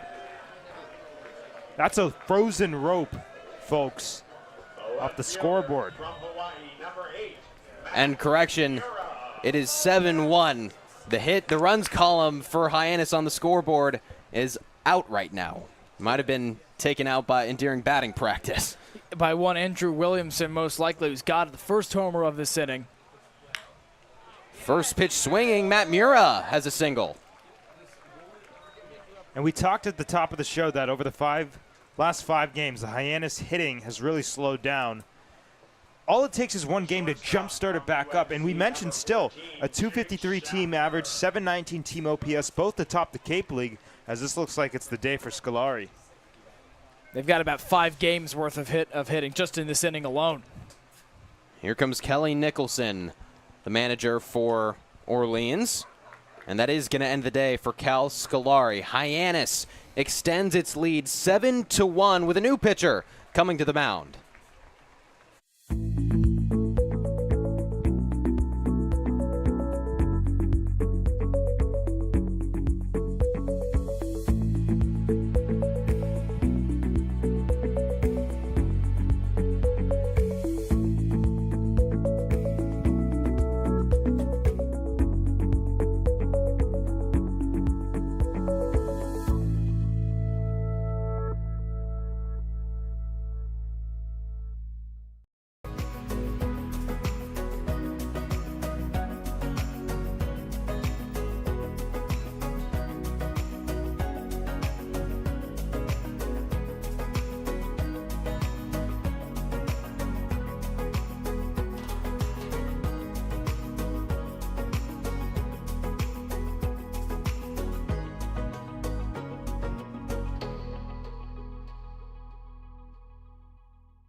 Sebastian Gonzalez is the reliever for Orleans, making his 5th appearance of the season. He's got an 0-2 record and an ERA of 7.43 coming in for Cal Scolari, who struggled a little bit there late. Yeah, and it was really the lack of fastball command that set up the Harbor Hawks. We talked about the breaking balls. Briggs took a breaking ball out, but 2 2/3, 7 hits, 7 runs, 7 earned runs. Feels like that Bruno Mars song. 2 walks, 2 strikeouts, and that ERA ballooning to 7.62. Gonzalez is going to work with 2 outs and Matt Mura at first as Hyannis bats around in the 3rd inning. Jake Schaffner will be the 9th up for the Harbor Hawks, with Jackson Willits, who led off the 1st, over on the on-deck circle. Gonzalez, a fastball, curve, and slider. Although he's trying to flatten that slider out into more of a sweeper, then he's also got a changeup to go with it. Yeah, we saw him start against Hyannis on the 27th, and Matt Mura took him out of the yard on the first pitch of the game. Teammate on teammate crime. Gonzalez, a rising junior at Hawaii. And interesting that he's trying to turn that slider into a sweeper. Is that something that often will happen for a pitcher that isn't happy with that slider? I mean, I can't speak to it too well, considering I didn't really pitch past 8th grade, but the sweeper is kind of a combination of the slider and the curve. They used to call it the slurve, and then everybody kind of just... Mura goes on the first pitch. It skips in. He's going to easily get to second base. And he thinks of going to third for a moment, but won't. But I don't know if there's much of a pitch grip difference or the way the guy, releases. Does he cuff his wrist when he throws, or does he just let it go with the direction of his arm slot? But I'm not sure. Schaffner, 0 for 1 on the day at the plate. Drew a walk his first time up and then popped out behind the plate. And it looks like got something on the dirt. It appears to be his pitch comp. I don't know how it got over there. It must have been, Graham, when he sprung out of his crouch to get that ball that skipped to the backstop, allowing Mura to advance. Mura steals his 6th base of the season as Schaffner takes a ball inside. And Graham, that stealing bases isn't something that Hyannis has done very much over this past week, where it struggled a bit, frankly, because they haven't had the opportunity to. Hyannis has not stolen a base in any of its last 3 ball games. Schaffner chops one, just stays fair. It's a foot race. That's won by Gonzalez. Sebastian Gonzalez comes in for Cal Scolari, ends it on the first batter that he sees. Hyannis with a 7-1 lead.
7-1 lead Hyannis in the top of the 4th inning. And Carson Yasa still on the mound. Mitch Carricker must be liking what he's seeing. And let's see how he responds to the cushion these Harbor Hawks are giving him.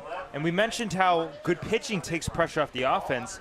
Great offense going to take good pressure off Yasa, who's looked good, a little bit rough around the edges with the walks. And, of course, we saw one of the walks, a costly one, deposited a run for Orleans. But it's going to be huge for him to get the hot bats right back in the batter's box. And that inning, Max and Graham, could be a very big reason as to why Mitch Carricker lets Yasa go back out there. Because A, you want experience pitching with a healthy lead, and B, he hasn't stretched to the 4th inning all year long. He's facing Alejandro Garza in the top of the 4th inning. Garza struck out his first time up. It was Yasa's first K of the ball game. And he delivers a ball inside. Yasa, like you said, the longest that he's gone before this ball game was 2 2/3. But his fastball still looks pretty fresh.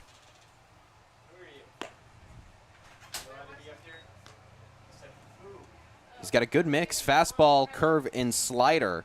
Fastball we saw top out at 99 miles per hour at Katuitt.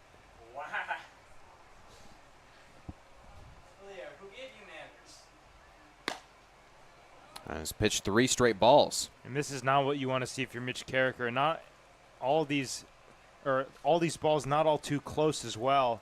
This is most certainly going to be a take sign from Garza, just trying to get a base runner for Orleans. Red light pitch locates. And a little bit of stirring down the third base line in the Hyannis bullpen, but no one warming up quite yet. Let's see Yasa go back to the outside corner. The inside has not been working. And he delivers one high, 5-pitch walk. And that's been what he struggled with tonight, Graham. And I imagine Coach Carricker not only agrees, but continues to shake his head because this is what's plagued Hyannis pitching during this difficult week. Now it's the 4th walk in as many frames for Yasa. And we said that fastball doesn't seem to be waning a bit. It started out 95, 97. Now it's 93, 95. Doesn't look that way, but there's some velocity coming off the heater. Duggar swings at the first pitch, but it's foul. And I feel like these walks, specifically over these last couple games, and not coincident, I would say it's not a coincidence that Hyannis hasn't been winning them, is that these walks have been costly. Before, they were walking a lot, but it didn't really seem the biggest deal because they were coming out on the winning side of the scoreboard. That hasn't really been the case lately, and it's largely because these walks are coming in as runs. Hyannis has allowed the 3rd most walks in the Cape League this season at 78. That goes along with the 2nd most strikeouts at 172. So they're striking out batters, but they're also walking a lot of batters, to your point. Quickly ahead 0-2. There's the first ball of the count. Hyannis, the 5th best ERA in the Cape League, 6th in WHIP, 1.33. That's the number that Carricker would like to see lowered. 1-2. Skied to the right side. Andrew Williamson gets the first out of the inning. And that whip certainly does need to go down for Hyannis, but Graham, the other numbers are certainly enough to offset the walks and thus the whip for Hyannis. To be 2nd in the league in strikeouts, it feels like, honestly, they've lowered their pace from the past couple of weeks. They had 18 on Tuesday against Harwich. That's obviously a lot to ask every single game, but even their numbers are so good. Dawson Bryce is well late to the first pitch from Yasa.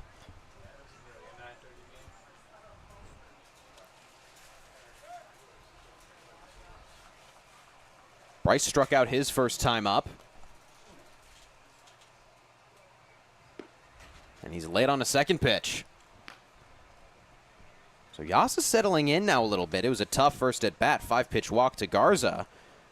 But he gets a fly out to Andrew Williamson, and he's now ahead 0-2 for the 2nd straight batter. Good block there from Brody Briggs.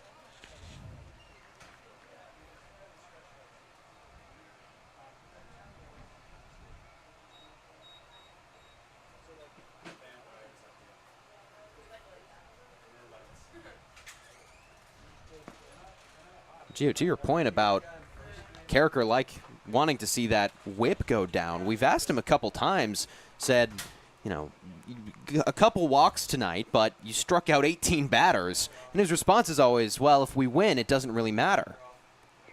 The issue has become they've started to lose, and those walks have been a big reason why. And strikeouts have also gone down. Right. That's exactly what I was going to add there, Graham, that as the other numbers that are offsetting it decrease, the walks are going to stick out like a sore thumb, which they have all week long. Full count pitch coming for Dawson Bryce. And he strikes out swinging. After the leadoff walk, Yasa gets Duggar to fly out, strikes out Dawson Bryce, and he looks to be pretty clean-cut shape right now. And case in point right there, Graham, because the walks will only hurt you. Yes, in the microcosm of an inning, as long as you get other outs, like he induces the fly ball, he strikes out the next batter, but also with a 7-1 lead, you walk 4 batters. If you win 9-1, doesn't really matter. He faces Luke Nixon for the second time.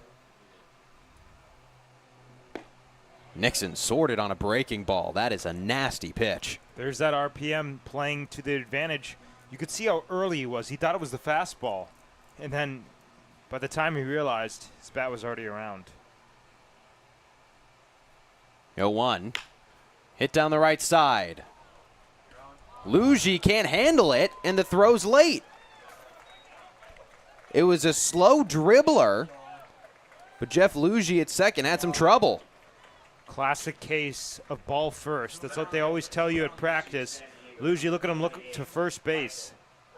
He had his idea too fast, got a little bit ahead of himself.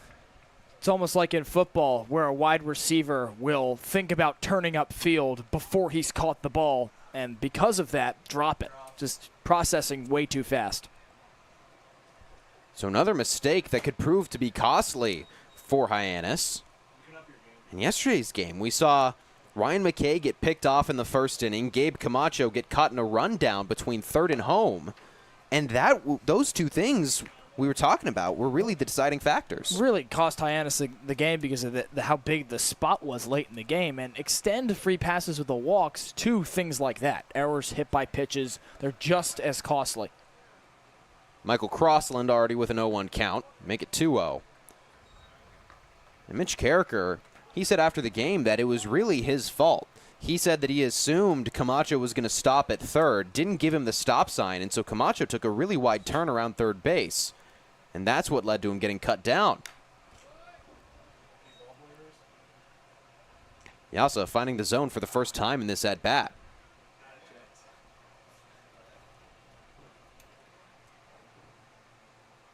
Yasa allowed 4 hits the second time that he faced YD's lineup. He's currently allowed 2. Slow breaking ball beautifully in the zone. And Garza's safe at second. That 12-6 curve, that has been pretty solid for him all day long. Yeah, it's looked good. Honestly surprising that we haven't seen him go to it more. We've seen a lot of the slider with that fastball. 2 outs, 2-2. In for strike 3. Back-to-back 12-6 curveballs end the inning. And Carson Yasa strands a runner at second in his 4th inning of work. Hyannis still with a lead heading into the bottom of the inning.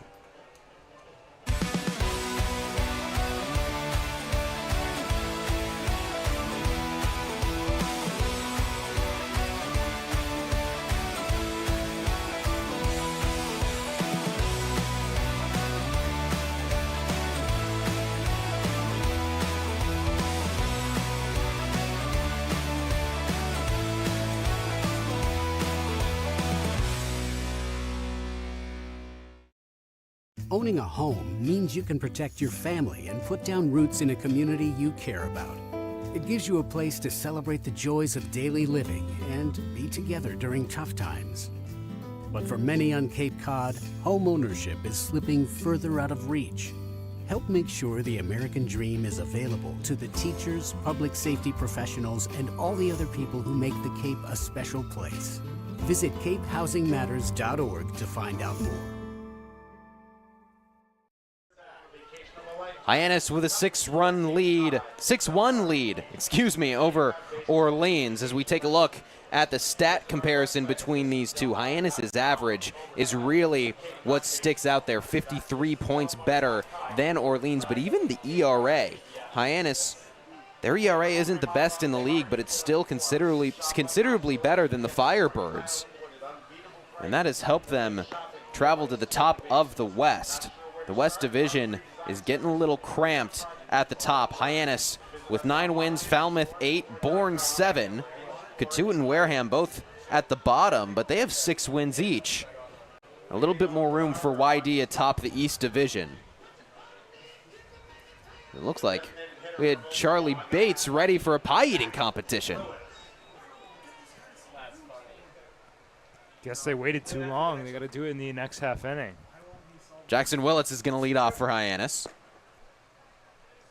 Willits already making his 3rd plate appearance. He's 1 for 1 on the day, singled back in the 3rd, got hit by a pitch his first time up in the 1st inning. He fouls one off.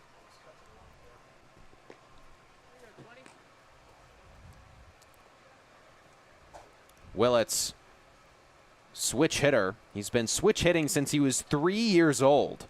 Asked him if he had a preferable side, and he just kind of shrugged and said, when you started switch hitting when you were 3, it doesn't really seem to matter much. He cuts through with a 1-1. But he writes with his right hand, he throws with his right hand, he even golfs on the right side, but he did tell me that he's found he's a better putter on the left side. So the switch hitting helping Jackson Willits in all different sports. Isn't that expensive, though, to have, like... Actually, no, it's not. If you only buy left-handed putters. Just one club. Putters are expensive, though. Depends on how nice of one he picked. Willits extending a hit streak to 6 games as he stays alive here. Really been on a tear. 1 for 3 against Falmouth, 1 for 4 at YD, and then had a multi-hit performance against YD on the 3rd. He's been a bright spot for this team despite the bats kind of going all over the place. He's got a .500 on-base percentage, tied for 1st in the league with Brewster's Josiah Ragsdale.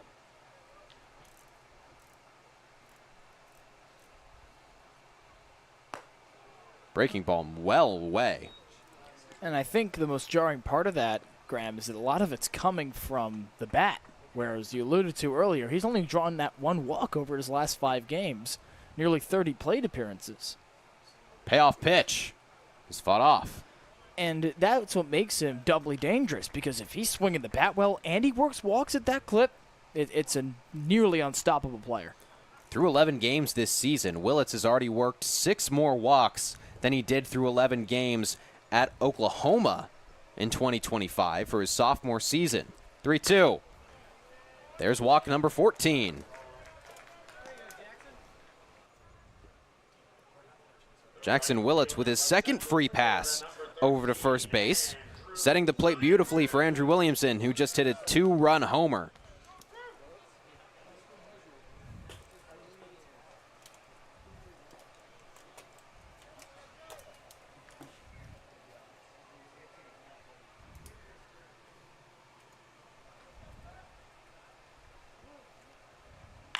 Williamson hits the first pitch the other way. Willits rounds 2nd, going into 3rd base. Runners back on the corners for Hyannis in the bottom of the 4th. Look at this slash. Just beautiful. Chokes up on the bat. Swings probably 50% effort. And he's a triple shy of the cycle. How does he get it back in time after showing bunt so close to the pitch? He just gets it on his shoulder, and it's like nothing. It's like he had it on his shoulder the whole time. And Orleans manager Kelly Nicholson out of his dugout again. No one warming up right now down the 3rd base side, although now there's some movement. This is just going to be a conversation to try to settle down Sebastian Gonzalez. And he's doing all the talking, Nicholson. Kind of a coaching moment. Gonzalez came in, got a very quick out in Jake Schaffner with 2 runners on and 2 outs. But then Jackson Willits and Andrew Williamson kind of suck the air out of his appearance. He is facing Ray Velasquez, who's 0 for 2, and 0 for his last 15 now.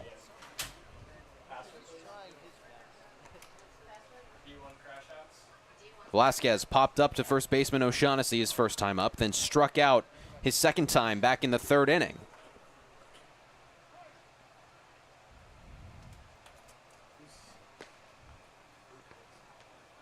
In the dirt, Williamson has to stay at first. A big shift in this infield.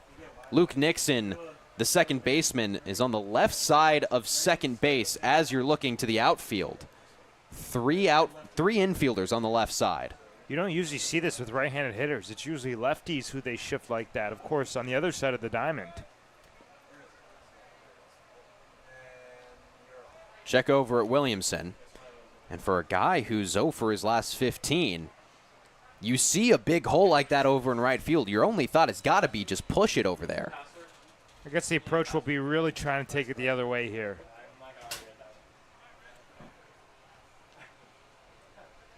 And another check. Velasquez, we've watched him in batting practice the last couple of days.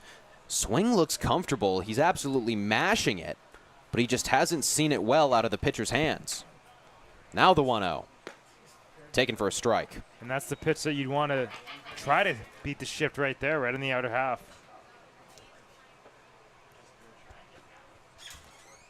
Still nobody out. Sac fly scores a run.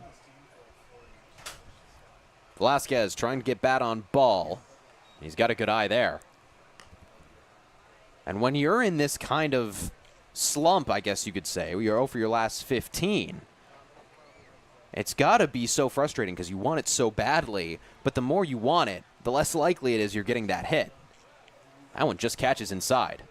And you don't want to spiral to the point where you start taking, for lack of a better word, reckless chances in the box. And for Ray Velasquez, it's got to come down to, I think, keep hacking it because, he's seeing the ball well. It's just not dropping. Another check at Williamson. And these checks are because he's not ready to throw the pitch. The pitch clock consistently at about 3 seconds. Of course, no disengagement rule, so. 2-2. Williamson goes. The ball's away. And no try. The second stolen base of the ball game for Hyannis. Hyannis has been very up and down with their stolen bases. They did not steal a lot through the first couple of games. They were second to last in stolen bases in the league heading into Fenway Day. They're currently third. Velasquez pulls one down the left side, right at Levy. Runner tags Willits, trying to beat out the throw, and Will with ease. An 8th run coming across. Ray Velasquez has himself a sacrifice fly. There's a contribution from Velasquez. It's not like we haven't seen him, but again, he puts bat to ball, just misses his spot for the long end exit of the park, and there Willits scampers into home plate for a second time in 3 at-bats. He barely beats a throw with ease that comes in to Duggar at home. Brings up Gabe Camacho for a third time. Camacho singled his last time up after grounding out his first time to the plate. Still working with Williamson in scoring position.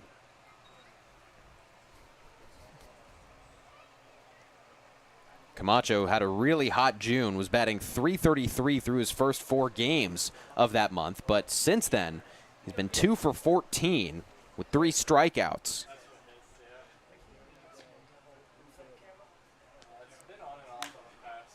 Sends one well high, trying to escape, but Crossland in center has it. And Williamson has to stay at second base. Camacho just got under that one. It's such a tough matchup left on left. That's a pitch that it's easier than that wipeout slider to get extended on. So Camacho, frustrated, he's going to keep that in his back pocket next time up. That was nearly one of those pop fly home runs that we've seen from Andrew Williamson a couple times. He's got as much power. With 2 outs and Williamson still at second base, Jeff Lugie comes up to the plate.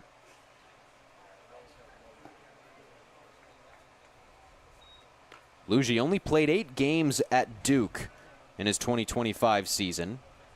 Had a 111 batting average. Only started in 2 games and went 0 for 5 combined at the plate. And oddly, with the wooden bat after such a short season, he's had a great start. Yeah, he has. And I guess you could say, I mean, it's only an 8-game sample size in college, so not really representative of the type of ball player he is. 2-0. Catches. But I think that these guys, especially if they struggle, no matter the sample size in college, they're coming really excited and with a clear-cut plan on what they want to do to improve to get better. And Lugie already paying dividends. It's the 2-1 down the left field line. Levy racing to the track, and he's got plenty of room to end the inning. Jackson Willits crosses on a Ray Velasquez sac fly. It's an 8-1 ball game. Hyannis leads heading into the 5th.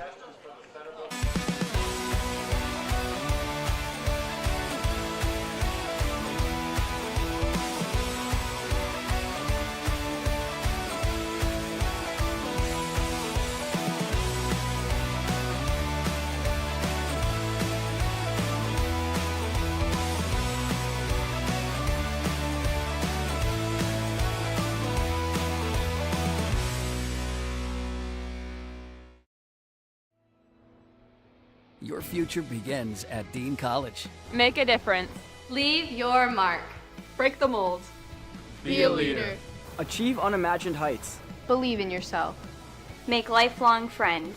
This is your time. Your place. Your home. Your Dean. It all starts here at Dean College.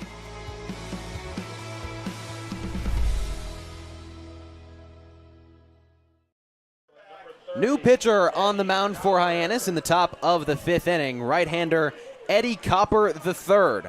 Copper with a 3.6 ERA over 5 appearances.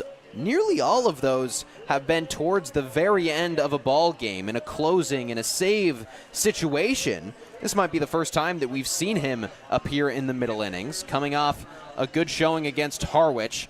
Pitched for 1 inning, no hits, no runs, 1 walk, and 2 strikeouts, taking the place of Carson Yasa. And Yasa, a little bit rough around the edges with those 4 walks, but still 4 innings, 2 hits, 1 run, and 5 strikeouts. His season ERA does jump from 1.23 to 1.5, but again, if he stays in the zone, he's going to be equally, or rather even more dangerous, but he was great today. Copper is going to face 1, 2, 3 in this Orleans lineup.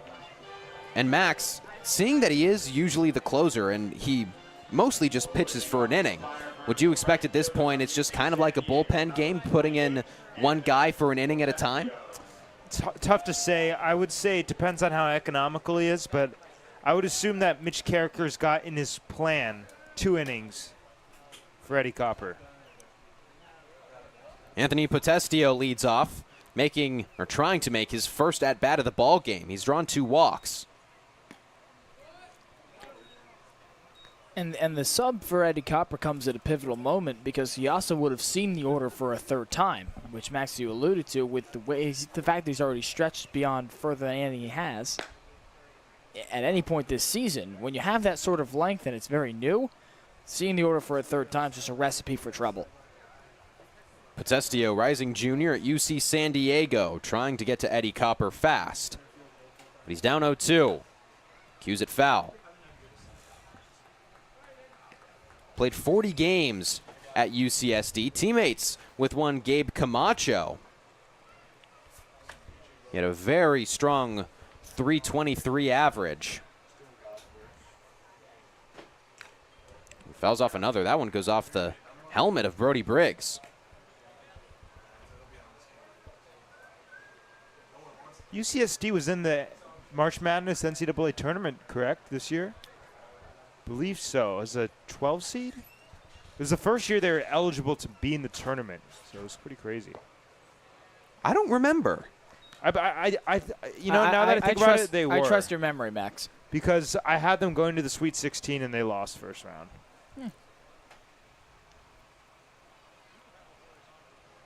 1-2 pitch. Cued down the right field side. Luigi has the first out. It's nice for Jeff Luigi to get another chance on a ground ball after he committed an error back in the fourth.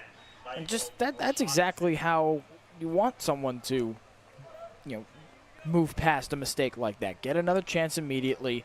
Make it like you have 1,000 times before. And use that goldfish mentality that we talk about so often up here. Sets the table for Michael O'Shaughnessy, rising senior at Georgia.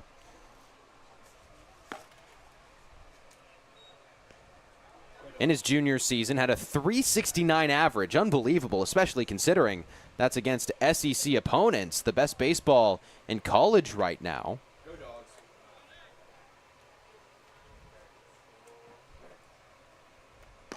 He swings through the 1-0.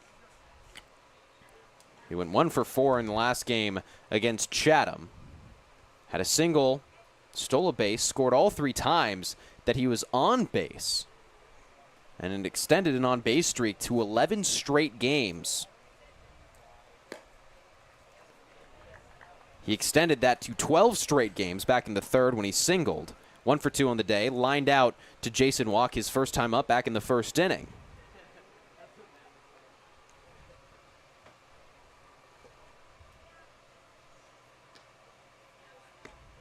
And that out to Jason Walk in center field, that was actually a very big play. Kind of had the feeling of Ryan McKay getting picked off at first in yesterday's ball game against YD because Potestio just drew a walk in that leadoff spot, and it turned into a double play. It sucked any early momentum that Orleans had coming into the game.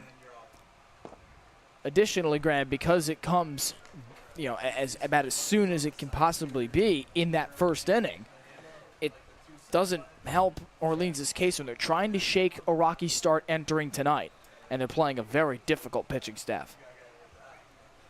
Payoff pitch. Taken for ball 4. Well, that part of the zone has been very tight behind the plate, and there's been consistency back there. From Hawaii, number 15, Elijah Iquez. That's the 5th walk of the day for Hyannis pitching. So with 1 on, Elijah Iquez climbs into the box. Iquez already with more hits in this appearance against Hyannis than he had the last time. Went 0 for 3 against the Harbor Hawks. He's 1 for 1 with a walk. Takes a strike right down Broadway. Iquez, teammates with Sebastian Gonzalez and Matt Mura, and soon to be Tsubasa Tommy, all of them going to Hawaii in the fall.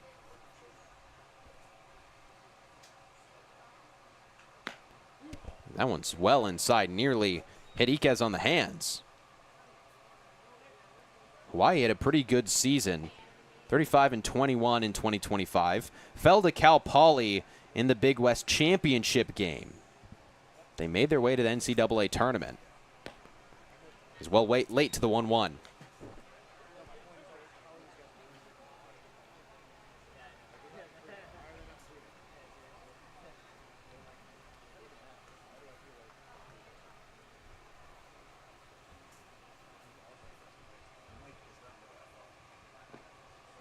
And it's got to be so cool for these guys who all go to Hawaii, a less well-known baseball school in a significantly smaller conference, to have so many players and teammates out here on the Cape this summer.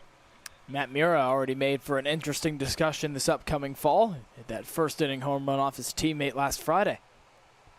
The 2-2 skips in, a good save from Briggs to keep O'Shaughnessy over at first. It's not the first time nor the first school we've seen that with this year, Graham. I think back to June 21st at Katuitt when Hyannis closer Ryan Speciak rung up 2 of his teammates in a pivotal 8th inning. So a fun conversation upcoming at Stanford next fall for them. Payoff pitch. Fought off. We'll do it again. Copper, he's a rising sophomore at the University of South Carolina, at a 4.56 ERA over 23 2/3 pitched. That was 8 games, 7 starts, and he's still yet to make a start this summer. Grounder to left side, gets through the infield. O'Shaughnessy can only advance to one base, but another runner in scoring position for the Firebirds. The left fielder from George Washington, number 33, Robbie. Good piece of hitting there for Elijah Iquez, his second single of the ball game. It sets the table for Robbie Levy. And remember, Graham, this is an Orleans team that was down by this exact margin last Friday, 8-1, mustered a comeback and made it interesting in the ninth inning. A couple more swings of the bat could turn this in their favor. First pitch swinging into right center field. It's down. O'Shaughnessy rounds third. Iquez getting the wave, and it gets past third baseman Ray Velasquez.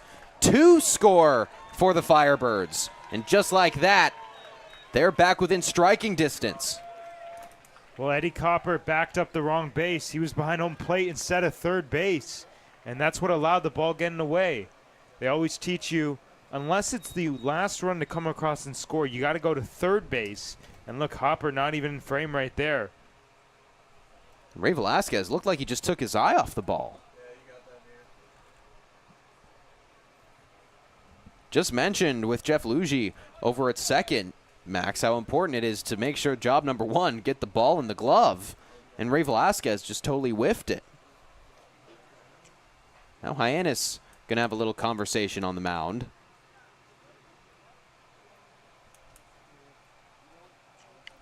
Designated hitter from Cal Poly, number 17, Alejandro Garza. Alejandro Garza, 0 for 1 on the day. Drew a walk and struck out.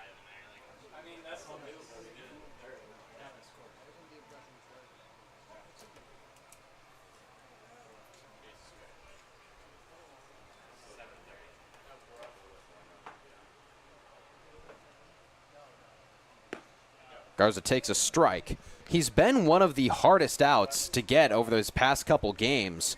Specifically, just in the month of July, it's been near impossible. He's 6 for his last 10 coming into this game. That strikeout from Carson Yasa, especially impressive considering the heater this guy's on right now. Garza, perfect 3 for 3 yesterday on July 4th against Chatham. He takes strike 2.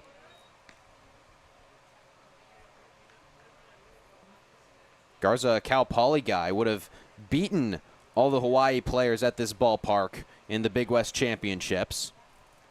Cal Poly did fall in Eugene.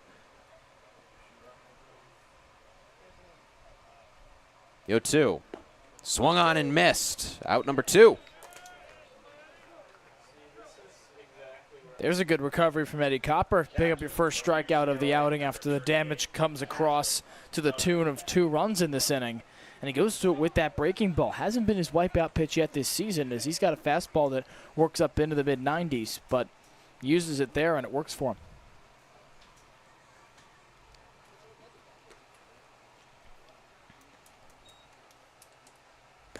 First pitch is away to Cashel Duggar.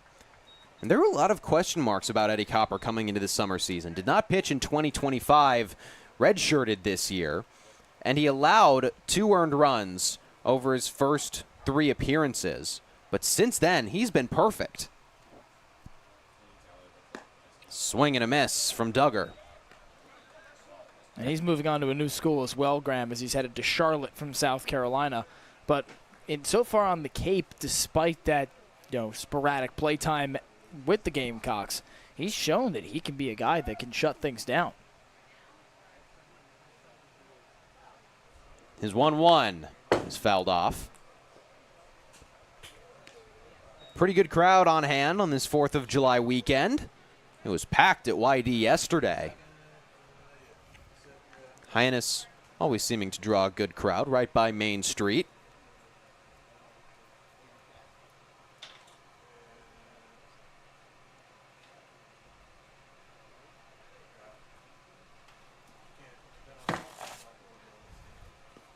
Pitch skips by, and that's going to allow Levy to go to third base.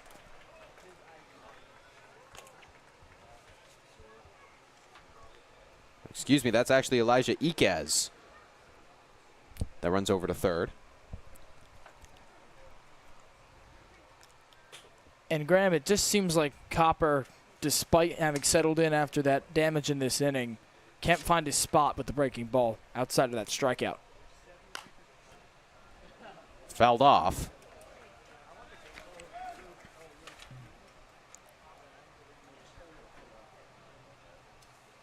Copper from Ivyland, Pennsylvania. Missed the final 7 weeks of his 2024 freshman season with the Gamecocks due to injury, and redshirted this year. Fought off down the left field line. It stays fair. Levy comes home for the Firebirds. Duggar goes into second base. A stand-up or sliding RBI double for Orleans. Orleans just playing with the lines right here. Look at him in off the hands and just slaps it down the left field side. And here come the Firebirds, just almost exactly how it happened last time, Graham. They score from the 3rd to the 6th, and only the 5th. They went 1, 2, 3 with a trio of strikeouts, but those runs came in quick succession off unforced errors from Hyannis and free passes as well. Starts with the Michael O'Shaughnessy walk, and you see the results.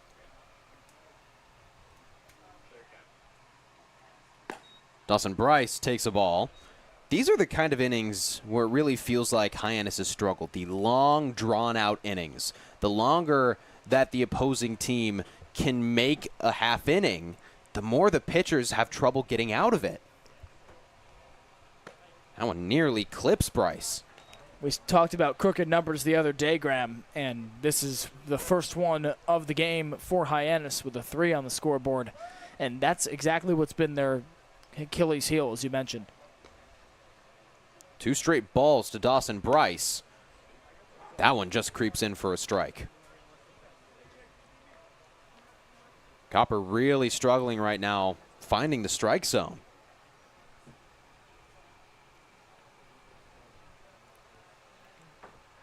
Two 2-1. Hits him.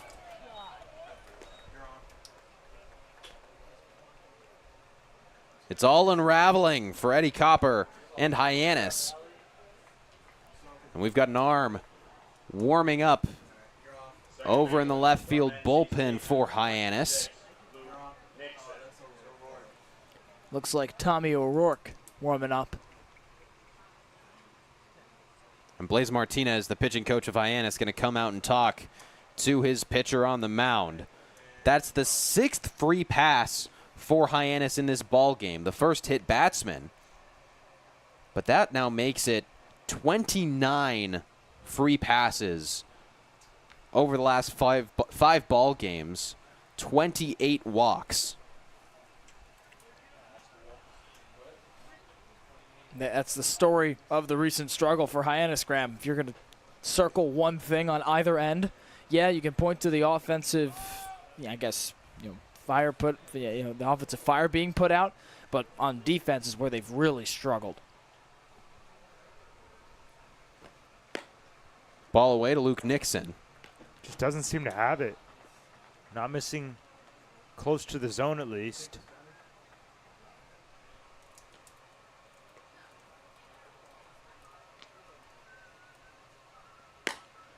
And at what point do you have to balance trying to let your guy work out of it and just abandoning ship, bringing in a new arm?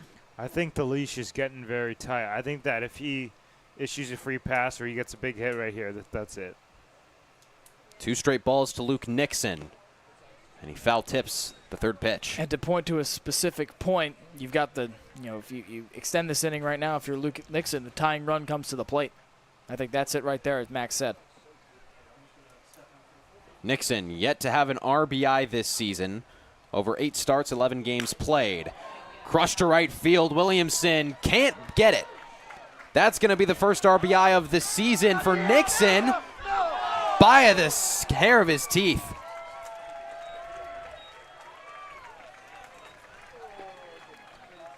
Well, just don't run on Andrew Williamson, but this is a great piece of hitting from Luke Nixon and a good effort in right. He was shaded all the way back to the track, but let's come back to that hose, and the tag just not in time by a hair. A great run from Cashel Duggar, and here comes Orleans. No sign of Mitch Carricker leaving the dugout yet.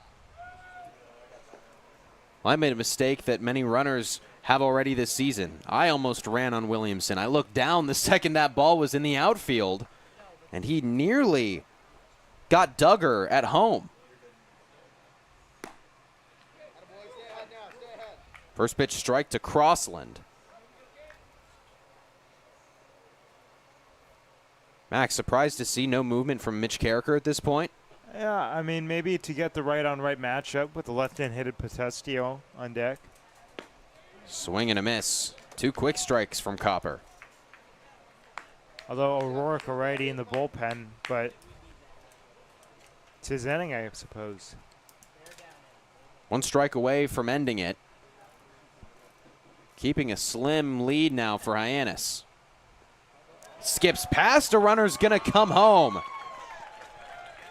5-run inning for Orleans, and this game has just been turned on its head. Indeed, and Copper's missed low and outside of that, almost a precise spot a number of times now, and Briggs has done a solid job of blocking it. Just can't spring out of the crouch fast enough and rather slide over to block it in time. And it's all unraveling for Eddie Copper with the tying run at the dish.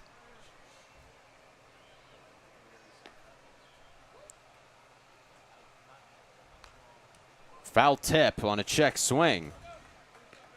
Luke Nixon 90 feet away from making it a 1-run ball game. Hyannis pitching had pretty much shut down every threat from Orleans up to this point. The Firebirds left 4 on base in the 3rd and 4th innings combined. And all of a sudden, they brought everyone home. 2 straight balls. And still no movement from the dugout for Hyannis. O'Rourke warming up. But Copper on the mound. 2-2. In strike 3. Orleans scratches across 5 in the top of the 5th. Hyannis only lead by 3 heading into the bottom of the inning. If you can dream it, if you can cruise in it, if you can summer in it, fish from it, or take it for a day at the beach, we can protect it. The Baldwin Group, protecting the possible. Been a ton of training when it comes to bat speed or products for players to be able to train bat speed.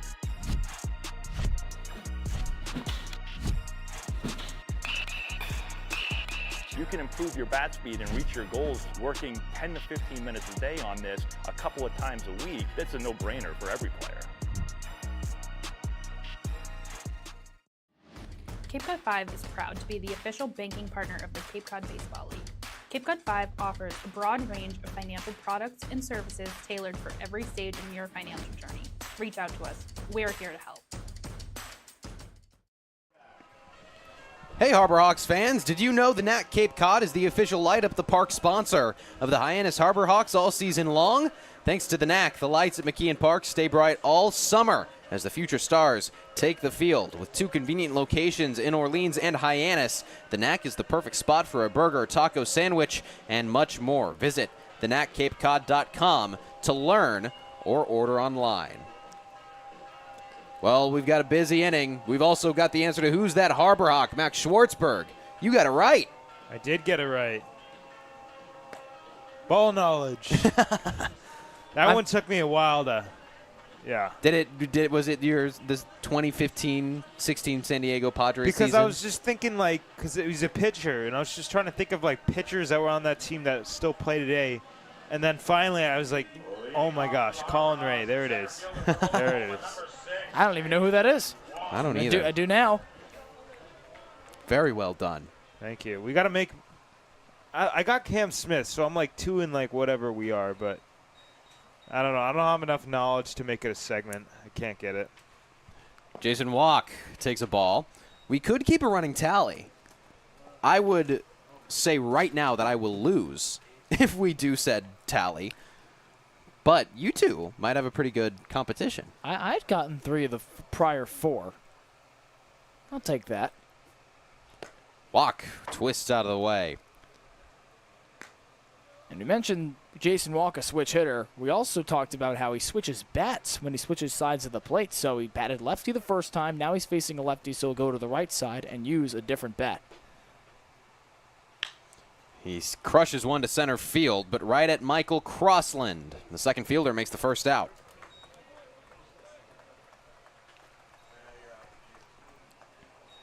Jason Walk had a really good start to the season, batted .308 in the month of June. But again, those strikeout numbers are what's really high for him. 16 over the course of the season, 5 over his last 3 games. So if there's one thing to really knock Jason Walk for, which there isn't much because he's been phenomenal, it would be the strikeouts. But in a similar way, Graham, to how Mitch Carricker, when we ask him about free passes after a win, will say, yeah, it's a problem, but insofar as we lose the game. I think that's similar for Walk. Briggs has 2 balls to start off his third plate appearance. He was hit by a pitch the first time up, then absolutely crushed a 2-run homer, his first of the season. That ended a 2-game hitless streak for the lefty. Check swing strike. And the significance of that home run for him can't be overstated, Graham, because this is a guy that's, despite having great defense behind the plate, has struggled to see the baseball and put it in play. And he goes back to Arizona State next year as the guy. He'll take over for Josiah Cromwick, who's graduating. So he told me that he needs these opportunities to play, and he made the most of it in that past inning. 2-2. In for strike 3. Briggs goes back empty after going up in the count 2-0 right away. And what a big inning for Orleans pitching. To have that, come off the, explosion where you put up 5 runs, and now this is a game again. Now you got to flip the order for a 4th time, but you're coming off 2 outs, and thus you're convoluting the approach at the plate. Top of the order for a 4th time. Mura takes a strike. Matt Mura 2 for 3 on the day with 2 singles and a stolen base. Extends a hit streak to 6 straight. He's gotten on base in 12 of 13 that he's played in this ball game. Rips one, but right at Iquez. The shortstop ends the inning. 3 up, 3 down for Sebastian Gonzalez. And the Orleans Firebirds have all the momentum on Cape League TV. Get ready for big results with our small machines. With more power, performance, comfort, and savings. They're ready for every job. And we're ready with plenty of inventory, the best support in the business, same-day parts availability, and locations across the Northeast. So you can always be ready to work. Milton Cat, always ready.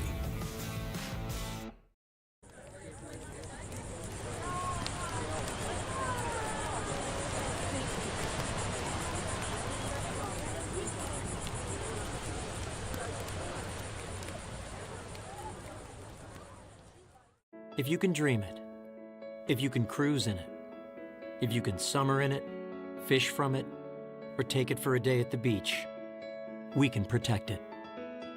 The Baldwin Group, protecting the possible.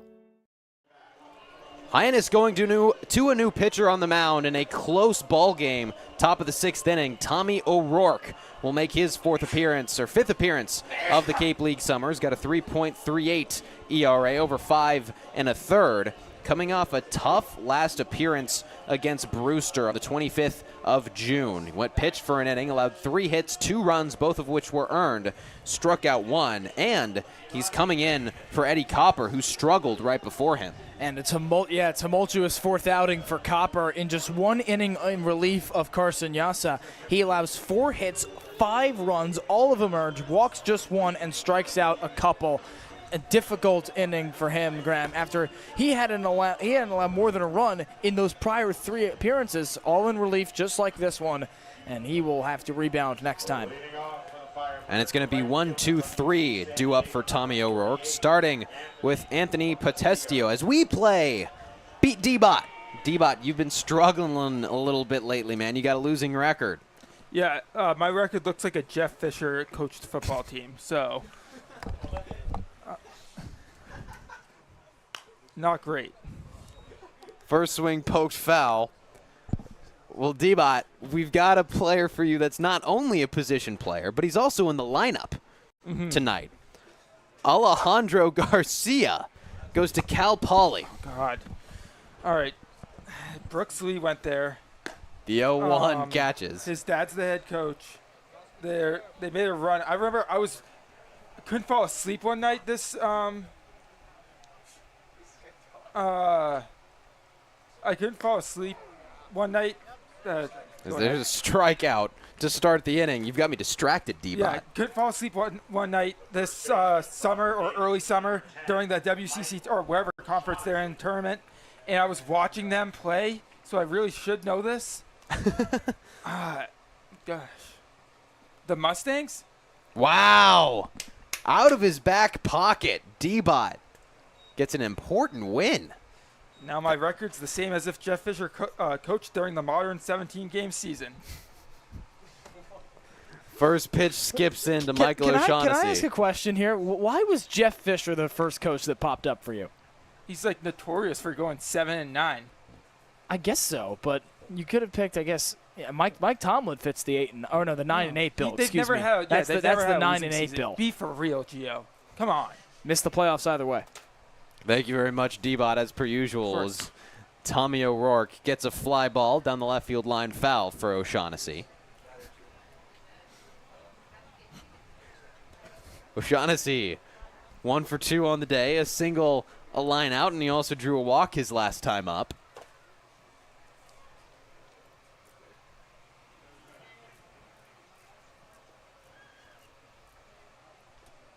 The 1-1. Check swing soared, and he's down in the count.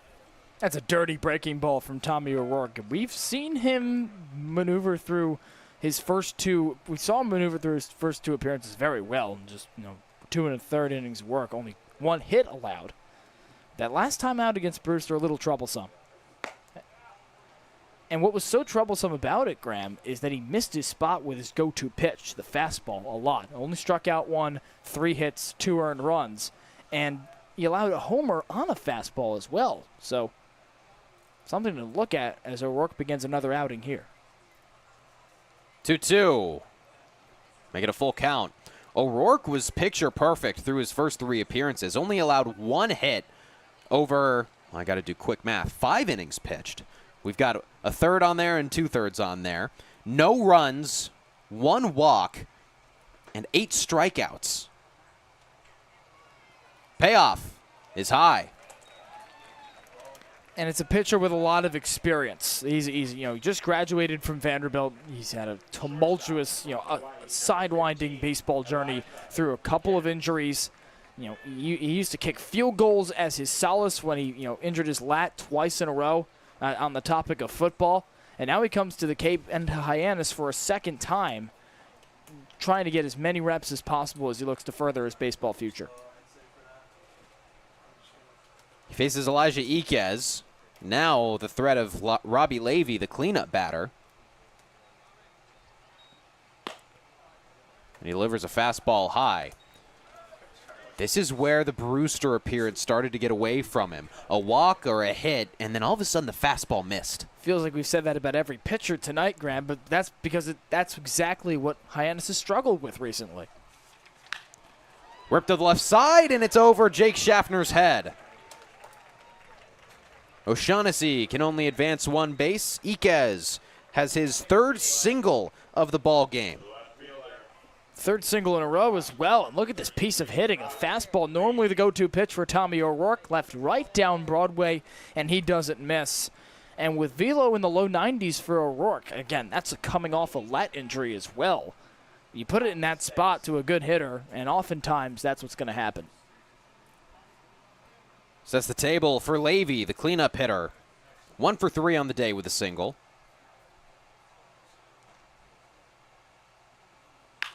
Swings at the first pitch. It can't get past Luigi, and he gets the second out of the inning. Have yourself a couple of games at second base, Jeff Luigi. We saw this from him the other day, a superhuman dive. This time, Graham, he doesn't really leave the air as much as he had to the last time, but he still gloves an incredible out, and a huge one for Tommy O'Rourke at that. Now the approach at the plate changes for Alejandro Garza, as we just heard him be on beat D-Bot to start the inning. With 2 outs, you have to really change your decision-making here. He did not beat D-Bot. D-Bot upped his record 8-9, 1 game away, 1 win away from being 500. Garza 0 for 2 with 2 Ks. And a really good job from Briggs to keep that one in front. Garza again 6 for 10 over his last 3 coming into the ball game. Now he's 0 for 2 with 2 Ks. Hyannis has done a really good job pitching to the hot hand, but the other hands have gotten their fair share of hits. And in this inning, Graham, we've seen the benefit a little bit of having an explosive frame just an inning ago, like Orleans did, to the tune of those 5 runs. Now these guys get to come up for a second inning in a row. So after seeing the looks from, again, albeit a different pitcher in that last inning where it went so well, you get to immediately reapply those lessons to Tommy O'Rourke right here. 1-1. Fought off. It goes foul. Garza 9 RBIs this season for Orleans. He had 54 at Cal Poly in 2025.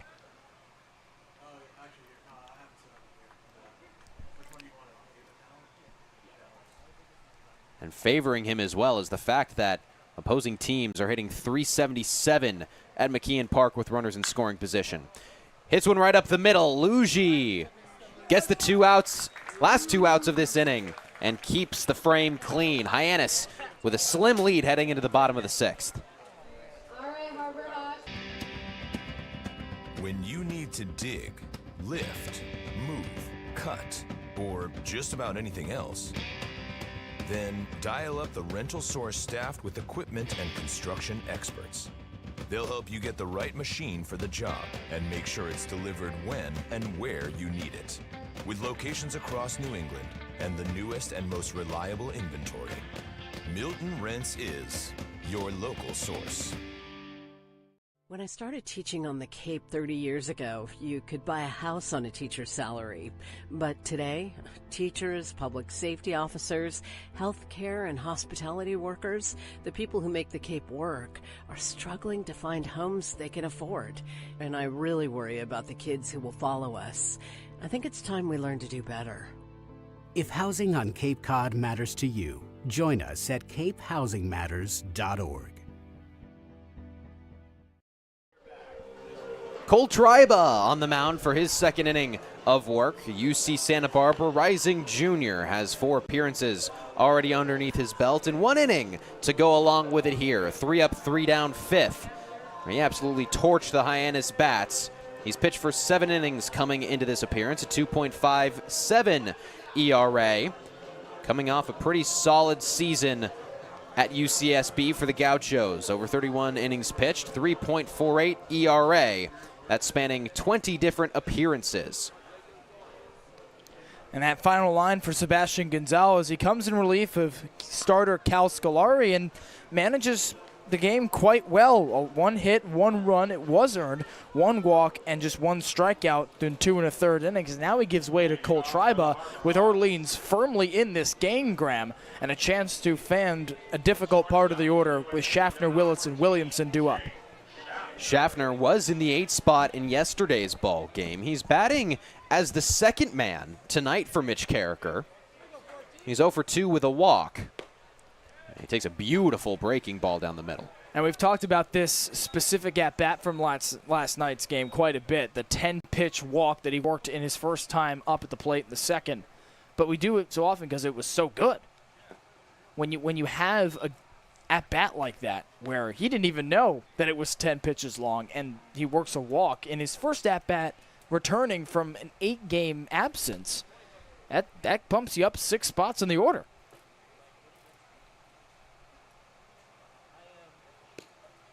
Schaffner going all the way back to his last appearance, which was when he suffered the injury at Falmouth on the 24th of June.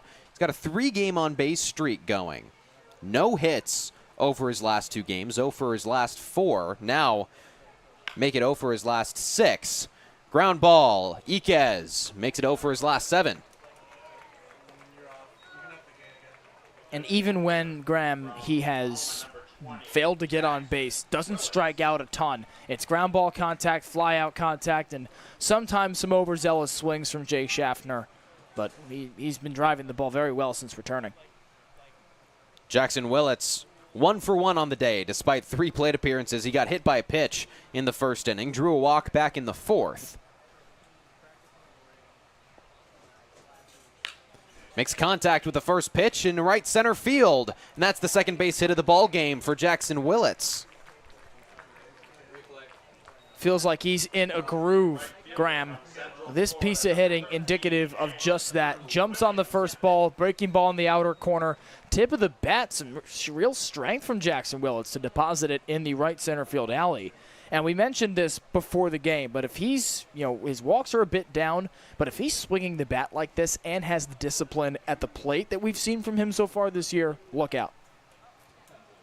Andrew Williamson takes a ball. Williamson 3 for 3. He's a triple away from the cycle. 2-run blast back in the 3rd. Gave Hyannis an early lead. It was a 5-run 3rd inning, featuring another home run from catcher Brody Briggs. Check over at the runner, and Willits is well safe. We've seen 1 triple at McKeon Park so far this year. Oddly enough, Gabe Camacho's got a triple here at home and on the road. Deposits one into that left field corner if my memory serves. That's probably the only spot on either side that you'd be able to get triple distance. Second check on Willits. Williamson had a team best 4 triples at UCF in 2025. Went along with a team best 13 home runs and 53 RBIs.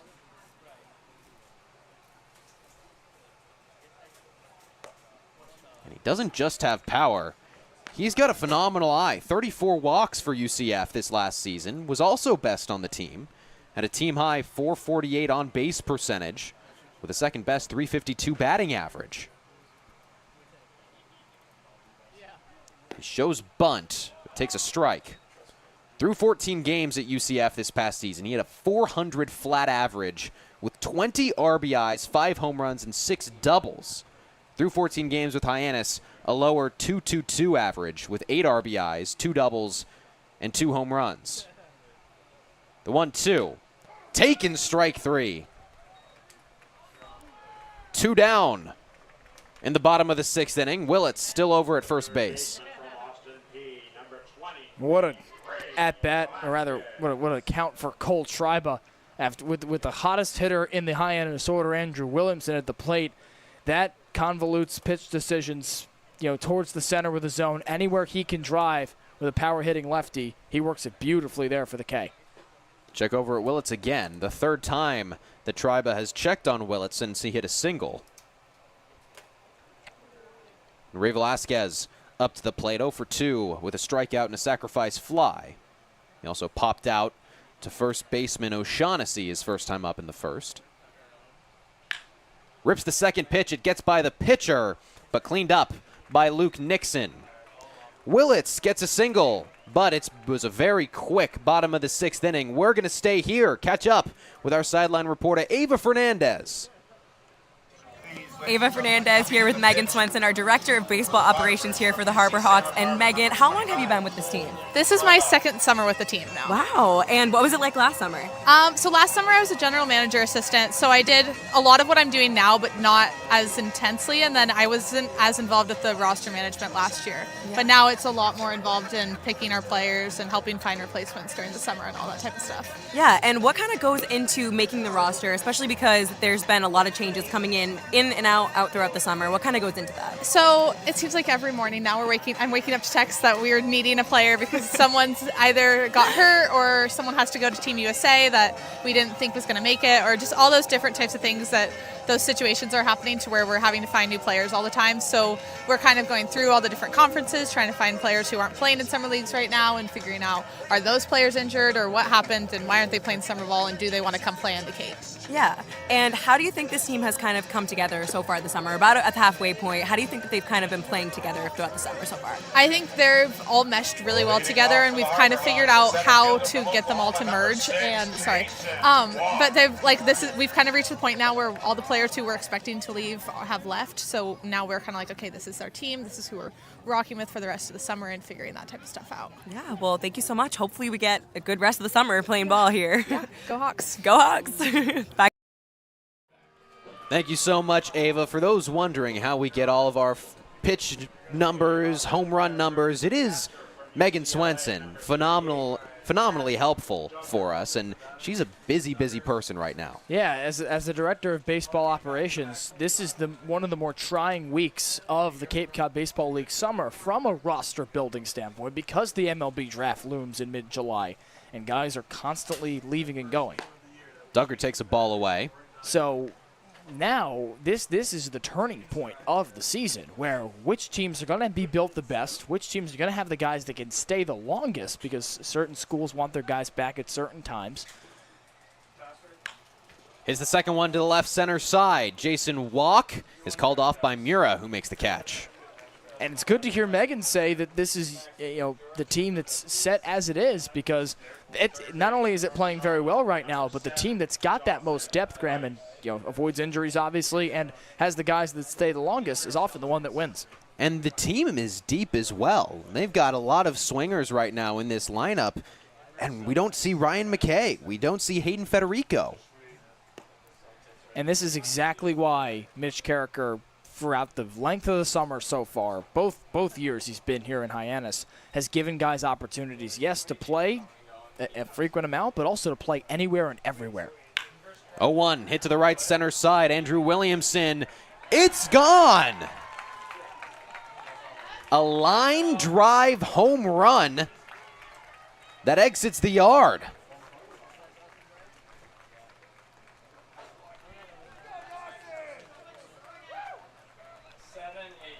Well, that ball had somewhere to be, clearly, because it did not want to stay in the park much longer. Bryce jumps on the first ball from O'Rourke, a decent pitch as you see here. Goes breaking ball, or rather fastball on the lower corner. And so for him to golf it out of that, that's not the replay we were looking for, but him to golf it out of that spot, very impressive. And that was a frozen rope. That must have come rifling off of Bryce's bat because it truly looked like it was going to go off the wall and be playable for Williamson. Check swing ball for Luke Nixon. And that's made this a one-run ball game. That's exactly what I was about to say. Don't look now, but this Orleans team, it's got all the momentum in its favor.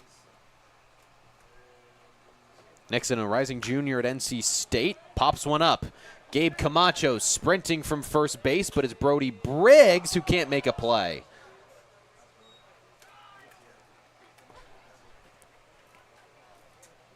And now every decision from, yes, O'Rourke, but the entire defense becomes amplified, as it did in that fifth inning where Orleans put 5 runs on Hyannis because of the momentum swing. Hyannis gets it back with a couple of good pitches in that 6th frame from O'Rourke in relief of Copper. And all of a sudden, it's all on his shoulders once again. Nixon checks his swing. He went out number 2. And Graham, we haven't talked a ton about strikeouts tonight, mainly because it feels that Hyannis doesn't have as many as it normally does, but all of a sudden, they're at 9 again. And we talked about how strikeout numbers might be down compared to the beginning of the season. Yeah, you strike out 18 on Tuesday, but only 6 yesterday. 6 is still a decent number, but we say only 6 because Hyannis has virtually struck out over 10 in every game. And we talked about the 23 walks over the past 5 games. They matched that with 36 strikeouts, an unbelievable number. And that features 18 in one ball game. That's to show you it's skewed also, but numbers offsetting. That's worked for Hyannis. In the 9 spot, it bounces in, hits Crossland. He's going to take first base. Wish there was a stat that enveloped every free pass because walks are not fully representative, because you see there, that's just the second hit batsman this week for Hyannis, and it's already had a huge effect on this game. A run plates across to the man who just hit the home run, Dawson Bryce, in that explosive 5th inning against Eddie Copper. And here it could spark a 2-out rally with Orleans needing just 1 run. Back to the top of the order for the 5th time. Potestio takes a strike. 6 walks for Hyannis pitching, 2 hit batsmen, and also 2 infield errors. So if you add all... Don't need a stat for it when you got Graham. Runner goes. Briggs got a late transfer, and he's unable to gun down the runner. First stolen base of the ball game for Orleans. The tying run is in scoring position. And Briggs has had himself a night. It's come at the plate mainly, but we've seen a number of great defensive stops from him. Of course, 1 wild pitch allowed a run to come home. Throwing down runners isn't something he told me he got felt like he got enough quality chances to do because he was switching off with Von Lackey. There he gets one. And unfortunately for him, it doesn't go his way there, but he did catch 2 runners stealing in his last appearance here at home against YD. And so recently for him, despite the miss there, this all seems to be turning up. He's getting his chances, and he's going to go back to ASU a different player.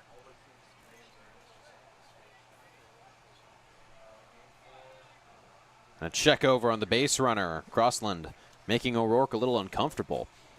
Along with that, Gio, Briggs had 28 defensive assists on the year at ASU this season, led the team in throwing out 10 runners, which was tied for 5th in the Big 12. And that's seeing significantly fewer chances than the players ahead of him. He's got unbelievable pop and a great arm. He just, like you said, hasn't really had the chance to show it off. Now the 2-1. Check, swing, strike. Of the 32 games he played in, just 20 starts at catcher. And again, you had Josiah Cromwick at Arizona State graduate. He's now leaving. And so Briggs slots in as the guy behind the dish for the Sun Devils. And this summer's been transcendent for him so far. 2s line the scoreboard. We're going to have to wait for the Deuce's wild pitch. O'Rourke clearly rattled, maybe because of the heightened stakes with Crossland being at second base because of the fact that he's the tying run. But O'Rourke, with his veteran experience, both in the Cape League and beyond, we'll see how he settles in. 2-2 is high. Count goes full. This is only the 2nd time Tommy O'Rourke is trying to pitch for 2 innings. Pitched 2 2/3 in his first appearance against Chatham on June 17th. Other than that, it's been all 1-inning appearances. And another check.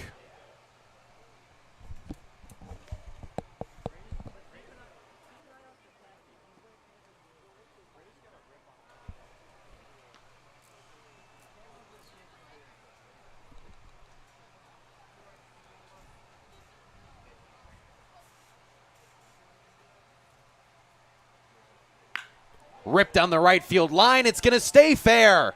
Andrew Williamson racing to the fence. This ball game is tied.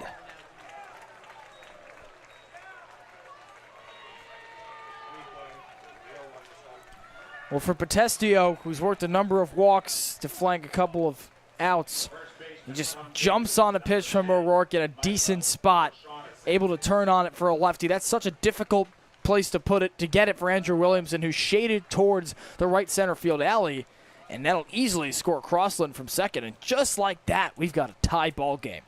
Hyannis led 7-1 heading into the top of the 4th, and then got another one in the 5th, or in 7-1 going into the top of the 4th. Got another one in the bottom of that inning, and then a 5 spot in the 5th for Orleans.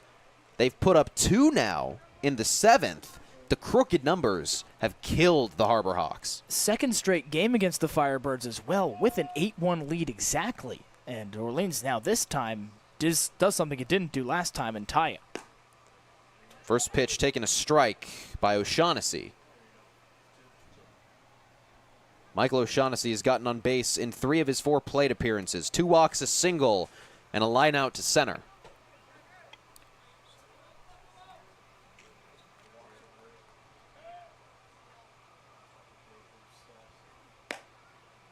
The Firebirds already 5 for 11 at the plate with runners in scoring position. That goes along with a phenomenal average that opposing teams have had in this ballpark. 20 for 53, a 377 average with runners in scoring position at McKeon Park. 0-2, and the door is shut. 2 in the top of the 7th. We have a tie ball game in the final 3.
Let's take a look at what's happening around the league in this 8-8 tie in Hyannis.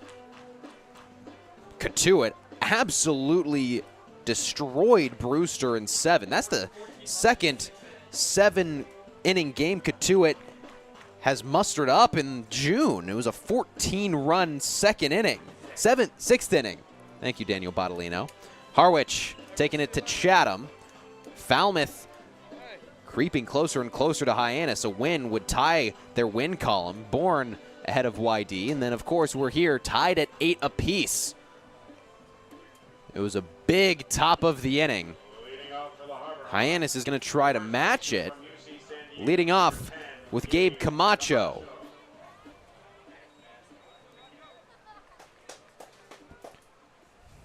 The bats have pretty much been silent over the last 2 innings they've been up. A 3-up, 3-down inning for Cole Triba in his first inning of work. He's still on the mound.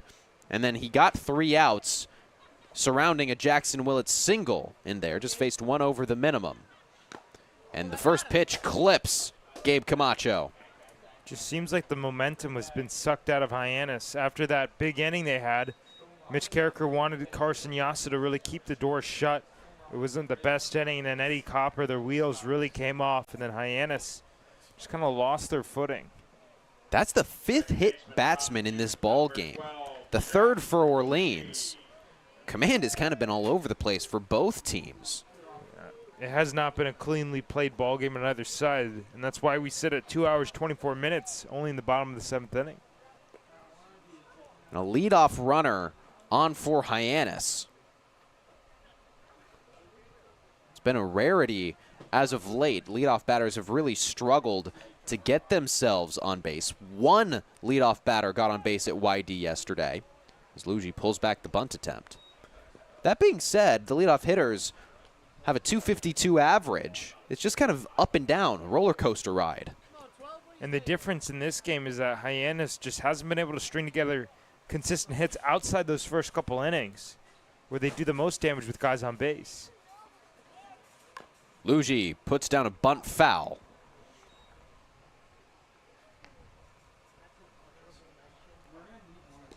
Now likely won't see that bunt attempt again. 0-2 count.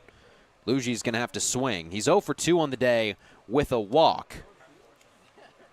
This only his 5th appearance of the ball game. And actually, the count is at 1-1.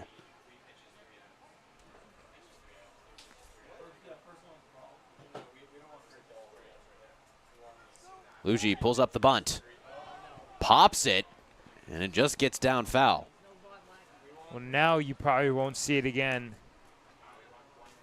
Luigi's had a pretty good approach tonight. Of course, only the walk back in the 3rd inning, but Hyannis are looking for the big hit, which they didn't get yesterday. Of course, they had a string of big hits earlier in this game, but not as high leverage considering they were extending a lead.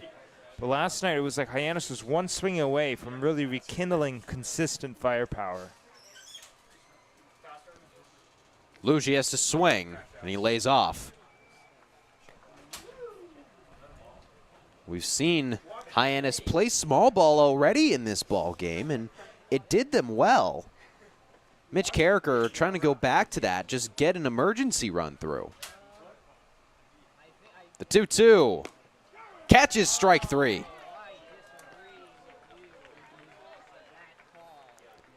Fifth K of the ball game for Orleans pitching. The third for Cole Triba. And in a big moment with a tie ball game, you need one of your best players to stand up. And as of late, few have been better than Jason Walk. Walk on a 7-game hit streak, 7-game on base streak. He is hitless today. He reached first on fielder's choice back in the third. But bookending that fielder's choice is a fly out and a pop out. He's ahead early. That one gets away. Gabe Camacho gets in scoring position. Lots of wild pitches on both sides. And you can't even shed all the light on the walks. It's just been that type of game for both Hyannis and Orleans. Nobody seems to have consistent command of the strike zone. And Hyannis absolutely has to cash in on this run.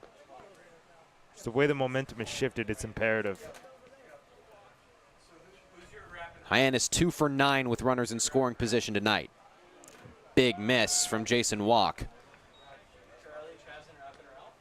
They've struggled early in July to bring those runners home. 222 average in July with runners in scoring position, but 375 average at McKeon Park with runners in scoring position in the month of July. Walk takes strike 2.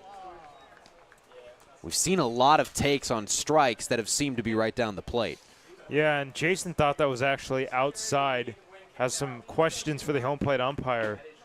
But it looks like as the night gets on, the zone has expanded a little bit. Swing and a miss on the 2-2. Back-to-back strikeouts for Cole Triba. He's got 4 on the relief appearance.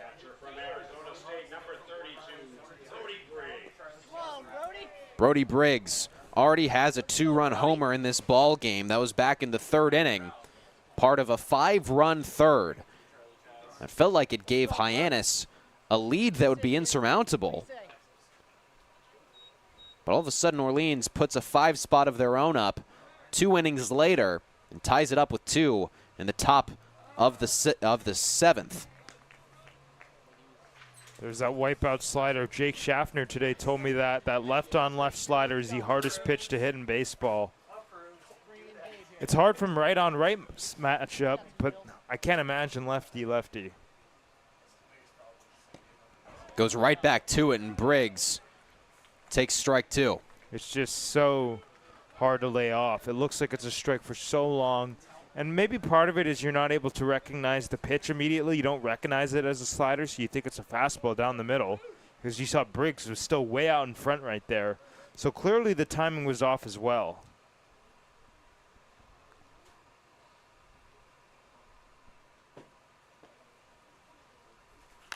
Fastballs fought off.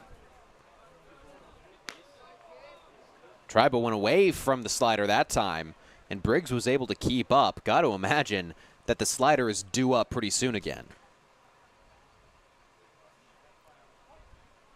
I would say he either goes back to the slider or he goes to a fastball elevated. 0-2. Fought off. Brody Briggs. He hasn't gotten a lot of hits this season, but he has fought very hard in every plate appearance that he has had.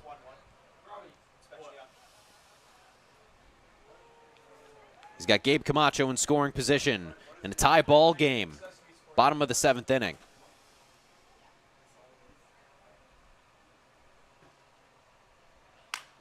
Broken bat right towards Iquez. He's got to beat the runner, and he does.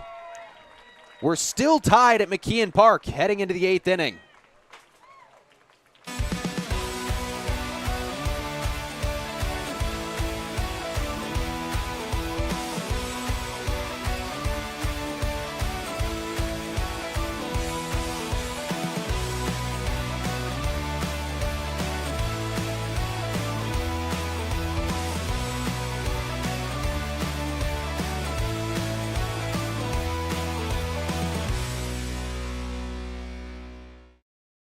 Owning a home means you can protect your family and put down roots in a community you care about. It gives you a place to celebrate the joys of daily living and be together during tough times. But for many on Cape Cod, home ownership is slipping further out of reach. Help make sure the American dream is available to the teachers, public safety professionals, and all the other people who make the Cape a special place. Visit capehousingmatters.org to find out more. Hyannis and Orleans tied at 8, and the upcoming schedule for the Harbor Hawks does not get much easier. At Brewster, a team that they are yet to beat this season. And then at Falmouth, a team right behind them. They play Orleans again next Friday, and they got Bourne and Wareham in there as well. Hyannis really in a tough stretch right now in early July. And Mitch Carricker has gone to a new pitcher, his closing ace, Ryan Speciak.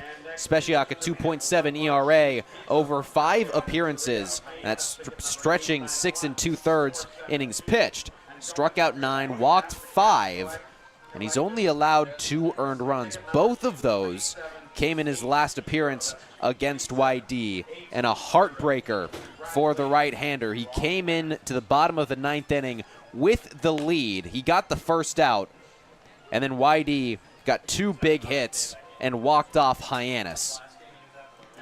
He's facing the meat of the Orleans order. It's Iquez, Levy, and Garza. 3-4-5 due up. This is a big ask from Ryan Speciak. The offense, it seems like all of a sudden the book has been closed on them.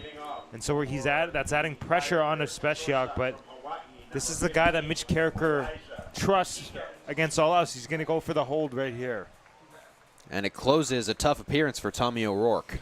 2 innings of work, 3 hits, 2 runs, both earned, walks 1, strikes out 3. Really tagged in that 7th inning with the 1-out homer from Dawson Bryce and the hit by pitch to RBI double from Anthony Potestio. Speciak shows Iquez a strike. Ryan Speciak pitched 29 pitches at Falmouth, the most that he has thrown in an appearance this season. 18 of them were strikes.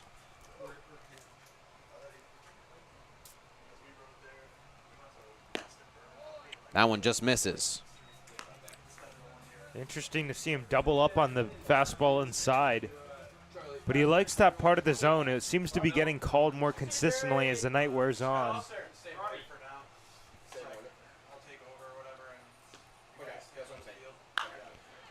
Grounder down the left field line. Ray Velasquez just beats out the runner. And Speciak has the clutch gene.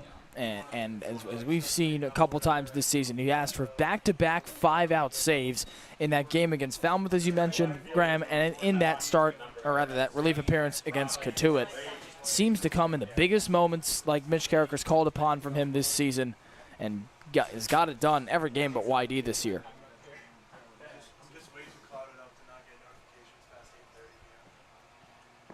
Levy takes a ball. And after that appearance at YD, Speciak was very emotional, very upset, frustrated by the fact that he couldn't show up for his team. And he is throwing heat right now, pitching with a little bit of a chip on his shoulder. That one misses. And that could be a good thing for Ryan Speciak, because if he was like that without it, I'm very excited to see what he's like with it. He was going into that appearance with 3 saves over 4 starts, or 4 appearances. And then that 9th inning appearance at YD turned into his first loss. And that happens against a good team like that. The meat of the order coming up to the plate. Avery Ortiz, a 2 RBI single. And YD's good. And a much-needed strike he's able to deliver to Levy. Levy, only 1 hit in the night's ball game. That came back in the 5th inning. He roped a single into the outfield. The 3-1. Pokes it the other way, giving it chase, Matt Mura. He records out number 2. And I'm sure some of that frustration after the YD loss, of course, for Speciak as he works this fastball here to a fly out, was in the fact that that doesn't help his resume as he comes to the Cape looking to bolster his stock for MLB scouts. What can strengthen that further is coming in here and delivering a good outing in a huge spot in a tie game. Works quickly and shows a strike to Garza. He had a very strong season in 2025 with Stanford, 5.33 ERA, over 21 appearances and 1 start. It's 27 innings pitched, 16 earned runs. Chopper down the right field side. It stays fair. A little bit of an odd play, and Camacho lays down the tag. Speciak delivers a 3-up, 3-down inning in his first of work.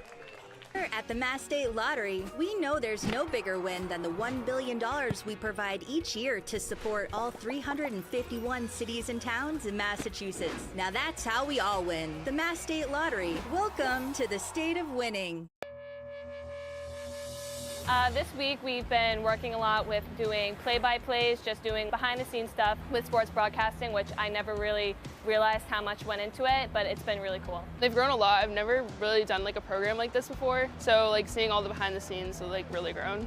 I've learned how to really just gain confidence in my play-by-play speaking, and I've learned more terms here when it comes to directing and producing, and I've just had a great time with John Rook. Doing the play-by-play stuff and all that, being with a guy like John Rook, understanding what like the major kind of entails doing this camp, just really a preview for what you do here at Dean or any other college doing broadcasting, so I'm definitely more prepared to make this a job of mine.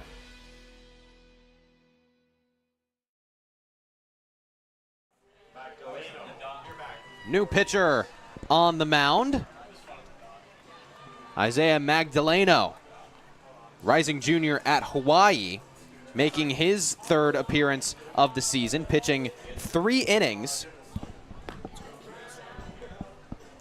Made back-to-back appearances, went for 2 innings in his last time up. Only pitcher who didn't give up a run against Brewster. So as Hyannis went to their big closer and Ryan Speciak, seems that Orleans is going to theirs in Isaiah Magdaleno.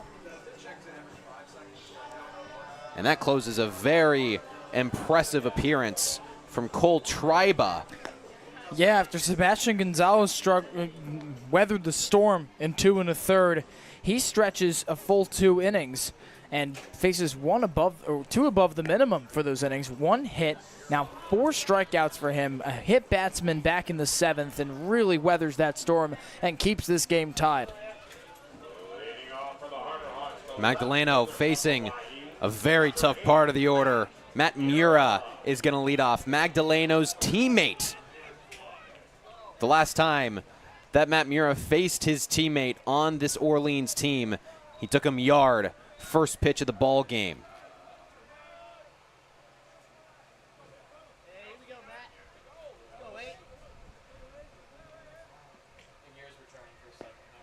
Mura takes a breaking ball outside. Matt Mura 2 for 4 on the day. 2 singles, a strikeout, and a ground out, extending what has been a really good stretch of the season for him. He's got an on-base streak and hit streak of 6 straight games. That one catches. Wind's blowing like crazy out right now. Maybe get something in the jet stream. Might get a lucky home run. Mura with 1 home run on the season. That was against Orleans on the 27th, the last time these two teams played. He fouls one off. Mura had 3 home runs for Hawaii this last season. 13 doubles, 35 RBIs, with a team best batting average, .338. He lifts it to center field. Michael Crossland coming in to make the catch, and he will.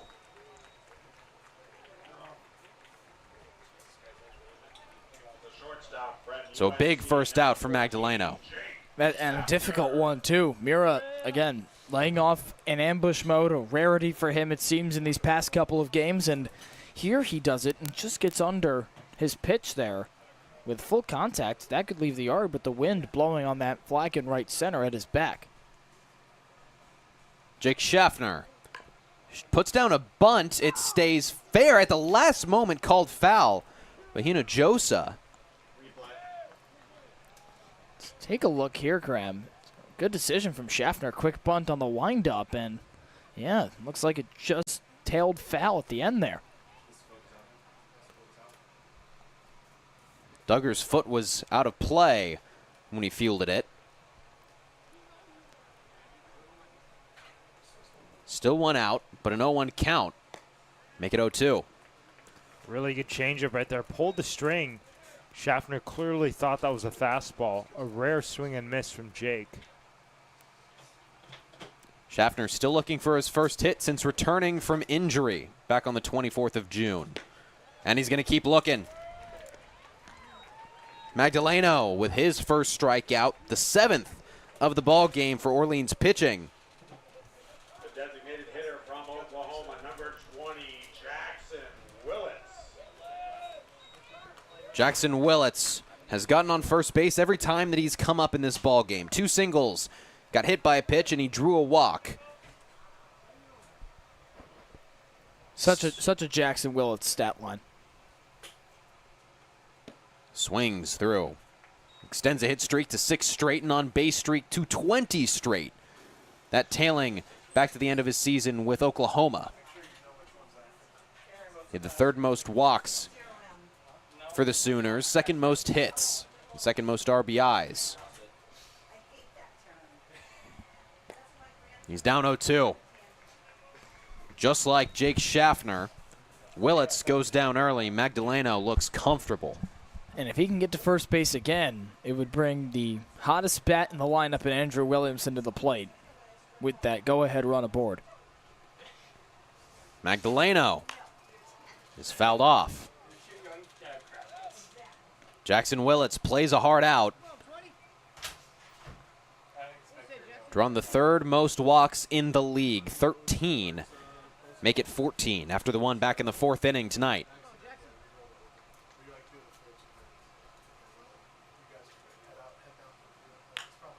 Lifted to the right side and into the outfield for a base hit. Willits pumps on the brake, thought about 2. Just such a professional at bat. Look at him go down to get this one. This one low and outside the strike zone. Jackson Willits. He's been so consistent this season. It's been so impressive. And we called Andrew Williamson the hottest bat in the order. It might be Jackson Willits, but they're both red hot, and this is a dangerous situation for Orleans. Williamson has been as hot as they come in this ball game alone. Runner goes, really late realization, and that's an easy stolen base for Jackson Willits. There's the delayed steal, and he uses it perfectly with the left-handed hitting Williamson to shield the eyes of the catcher, Duggar. That's the 3rd stolen base of this ball game for Hyannis after not stealing any over all of their last 3. Williamson has 2 ball and a strike. Williamson a triple away from the cycle. Doubled in the 1st, a home run in the 3rd, a single in the 4th, and he struck out most recently in the 6th. As we're going to have a meeting of the minds on the mound. Hawks 2 for 11 with runners in scoring position. And during this cold streak, well, they've had some big innings like they did back in the 3rd inning, plating 5. It just seems like they haven't been playing the same brand of baseball in the batter's box since before this 5-game stretch. And this could be a sigh of relief if the Hawks get a big hit here because they missed out on that big hit all yesterday. They had that big inning in the 6th, stranded the bases loaded, then that inning when Camacho got doubled around after rounding 3rd. And then in the 9th, the tying run 90 feet away, and Miura struck out, back-to-back strikeouts in Bates and Matt Miura. So the Harbor Hawks looking to kind of lose the tension on a potential big swing from Willie. And they're going to intentionally walk Andrew Williamson.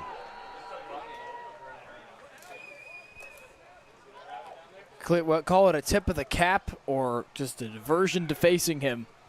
It shows a lot about what he has done tonight with the homer, the double, the single. That strikeout is lone blemish, and it even comes on that bat where he fouled off a couple of balls very hard. And now an opportunity for Ray Velasquez to right the ship in the biggest spot of the game. Runners go, double steal. Williamson is out. Andrew Williamson is intentionally walked, and Cashel Duggar guns him down to end the inning. Still tied in Hyannis, 8-8, heading into the 9th inning.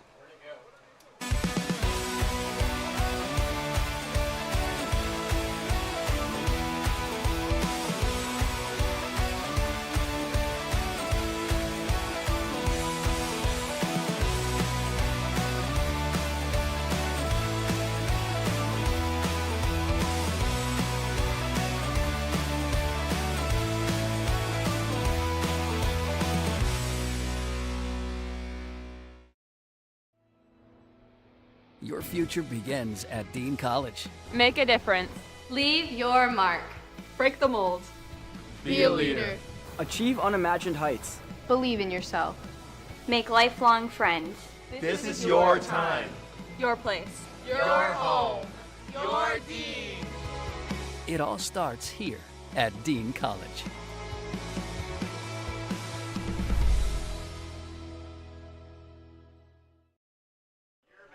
It comes down to the 9th inning. Hyannis and Orleans tied at 8, and what has been another offensive battle between these two teams. 10 hits for Hyannis, 9 for the Firebirds. And Ryan Speciak up for his second inning of work after a very, very well done 8th. And a much-needed one as well after the trouble in his last time out this past Sunday against YD, where he allowed that RBI single to walk it off for the Red Sox. And he looked like his normal self in that one, Graham. Induces ground ball contact to start, flanks it, another ground ball with that fly out. And that fastball is the key aspect of it, because Mitch Carricker talks all season long about fastball command and also its impact on other pitches. But when he's in control of the fastball and it's locating like it does there for him, could be another quick piece of work for him here.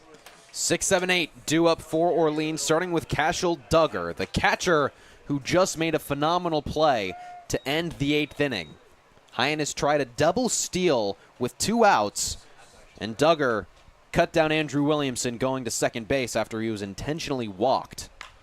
First pitch swinging, left center field. Mura makes the catch.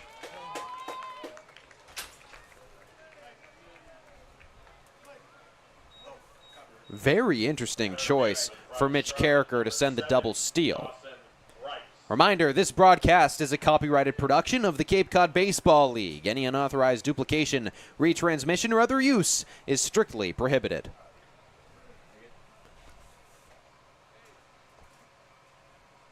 Dawson Bryce, a home run hitter, back up to the plate.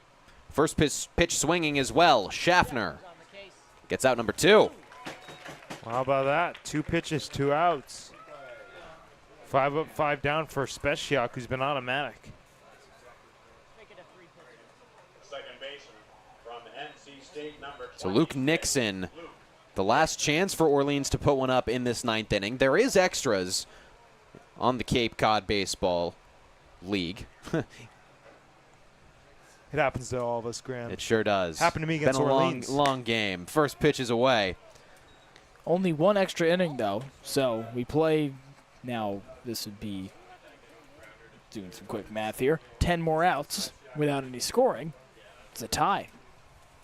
And it would be the 3rd for Hyannis in this season. Great pitch there from Speciak. It's been a season marred by ties around the league. Orleans, one of the few teams that hasn't tied. Just Wareham on the other side, the other last place team has yet to tie a game this year. 1-2 ripped down the right field line, and it's past Camacho.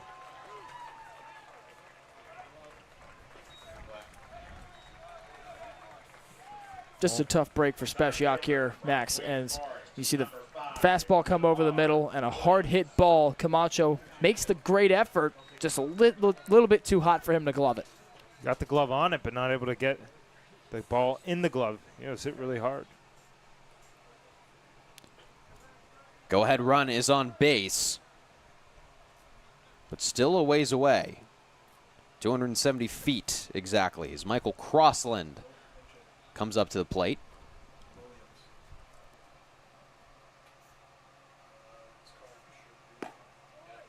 First pitch strike.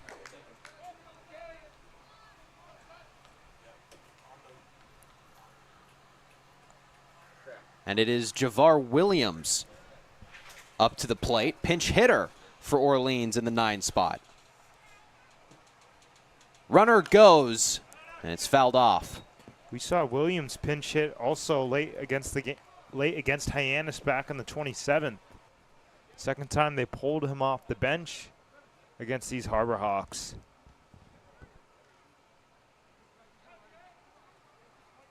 Williams pinch hit for Chris Barr in that game on the 27th. He went 0 for 1 with a walk. Lifts one well high down the left side. Ray Velasquez slips, and it's down in fair territory. Schaffner can't make the throw in time to third. Disaster for Hyannis in the top of the 9th. Let's see what happened. He overruns it. And you're right, Graham, he just slipped. Nice job by Schaffner to try to get the heads-up play, but... And heads-up base running from Luke Nixon as well, who was easily into second, but the third base coach makes the great call to tell him to get down as that throw comes in from such close proximity. And now out comes Mitch Carricker. And this is going to be just a discussion. Nobody warming up in the pen. This is Special's game. Mitch Carricker with some words to Mike Hinojosa, as that is called a single for Javar Williams. Max, you pointed out Ray Velasquez didn't actually touch it. Yep. Back-to-back singles in the top of the 9th. And a little PTSD maybe for Ryan Speciak, who had a chance to close out the ballgame at YD on the 29th, the first time those two teams faced off. And it turned into a loss for him. Runners on the corners. Tie ball game. And the top of the order due up, starting with Potestio.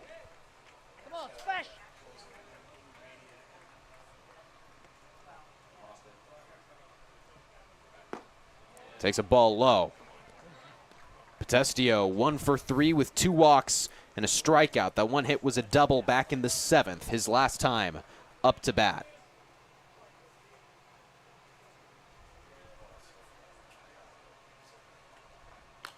He fouls one straight back to us. My reaction time wasn't there. I've been playing too much baseball over the last couple days. I think I'm just too baseballed out to be quick on my feet, Me and Charlie Adams played a game of long toss before the YD game yesterday. Now my arm, the wing is... Yeah.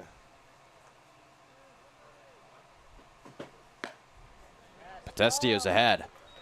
He's already drawn 2 walks in this ball game. He's got 8 on the season.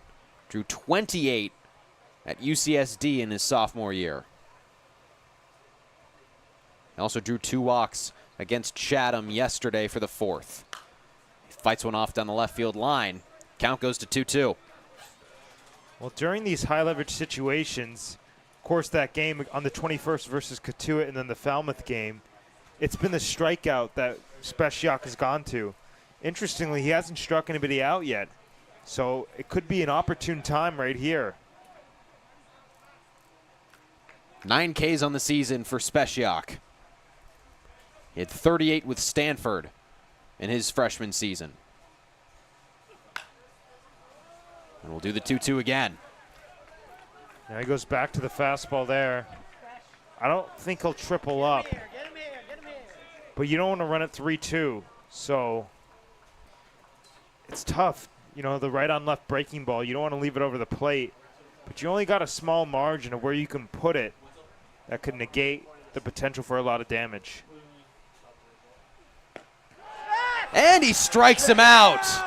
Ryan Speciak rings up Potestio on the outside corner. And the Harbor Hawks with a chance to win the ball game in the bottom of the 9th.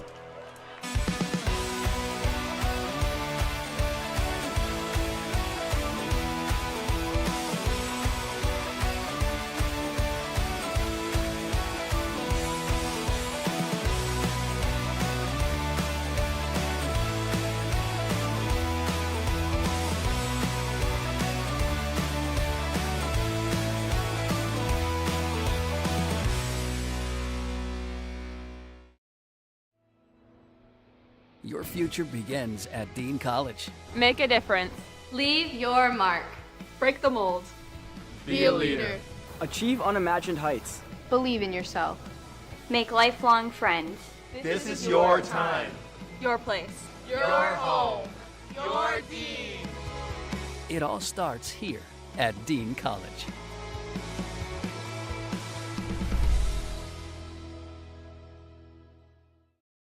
Hyannis' ace gets it done in the top of the 9th. And now Orleans' ace trying to do the same in the bottom of the inning. Isaiah Magdaleno still on the mound for his second inning of work. He allowed a single to Jackson Willits after getting a quick first 2 outs in Matt Mura and Jake Schaffner. And then Orleans intentionally walked Andrew Williamson. Cashel Duggar behind home plate cut Williamson down on a double steal attempt. And so it's Ray Velasquez, Gabe Camacho, and Jeff Lugie due up. These 3 in the order have really struggled. Only 1 hit between the 3 of them. That was Gabe Camacho's back in the 3rd. Lugie walked. Camacho most recently hit by a pitch. Those are the only 3 times that Velasquez, Camacho, and Lugie have made it on base.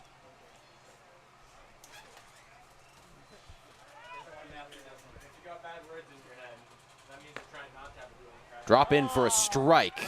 Ray Velasquez has been ice cold as of late. 4-game hitless streak. He's 0 for his last 17.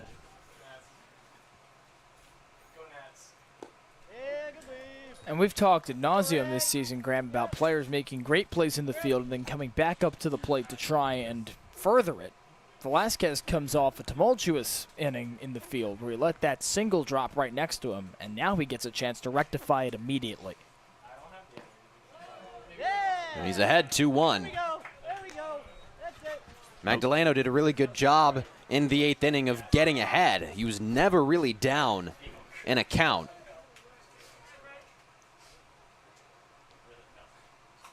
Velasquez fights one to the right side, and it's through for a base hit. I was just going to mention, they're shifting him again. And that's what you call hitting them where they ain't. That's got to feel so good for him, Graham, to break that hitless streak after missing that play in the 9th that could have ended the inning right there. Speciak got it done. So does Velasquez to start the bottom half of the frame. Velasquez's first hit since June 28th against Falmouth. Ends a 4-game hitless streak as Gabe Camacho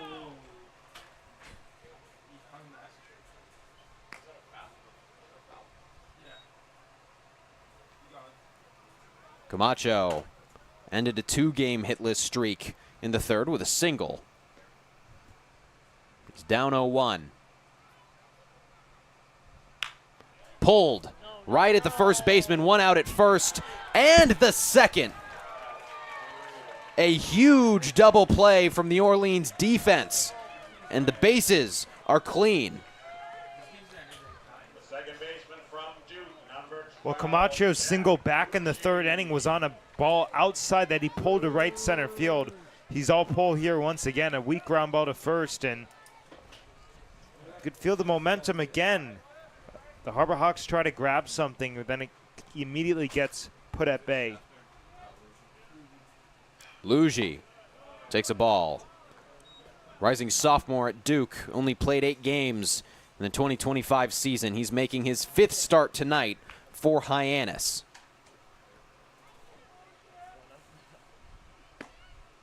And he's got a 1-1 count. And even a walk here is huge for Lugie, because you got walk coming up after that. And if you can get it to Briggs, who's already got a home run in this game, that bodes well for the Harbor Hawks.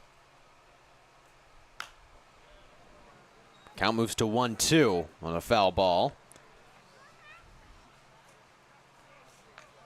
Magdaleno, the single that he allowed back in the 8th was with 2 outs on the scoreboard. But he was able to get out of it, nonetheless, thanks to some great defense from his catcher, Duggar. We'll do the 1-2 again.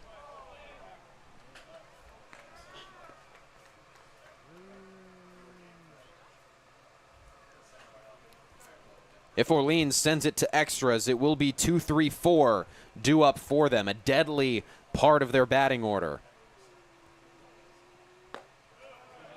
And a really good take there. Game-saving take for the moment for Jeff Luigi. And he's battled back in counts during his entire 5-game stretch he spent with the Harbor Hawks this summer. We'll have to do so here as well. Magdaleno sends Luigi back empty. A look for the baseball, a chance, but Luigi can't race it out. Extra innings here at McKeon Park. We're all tied up at 8.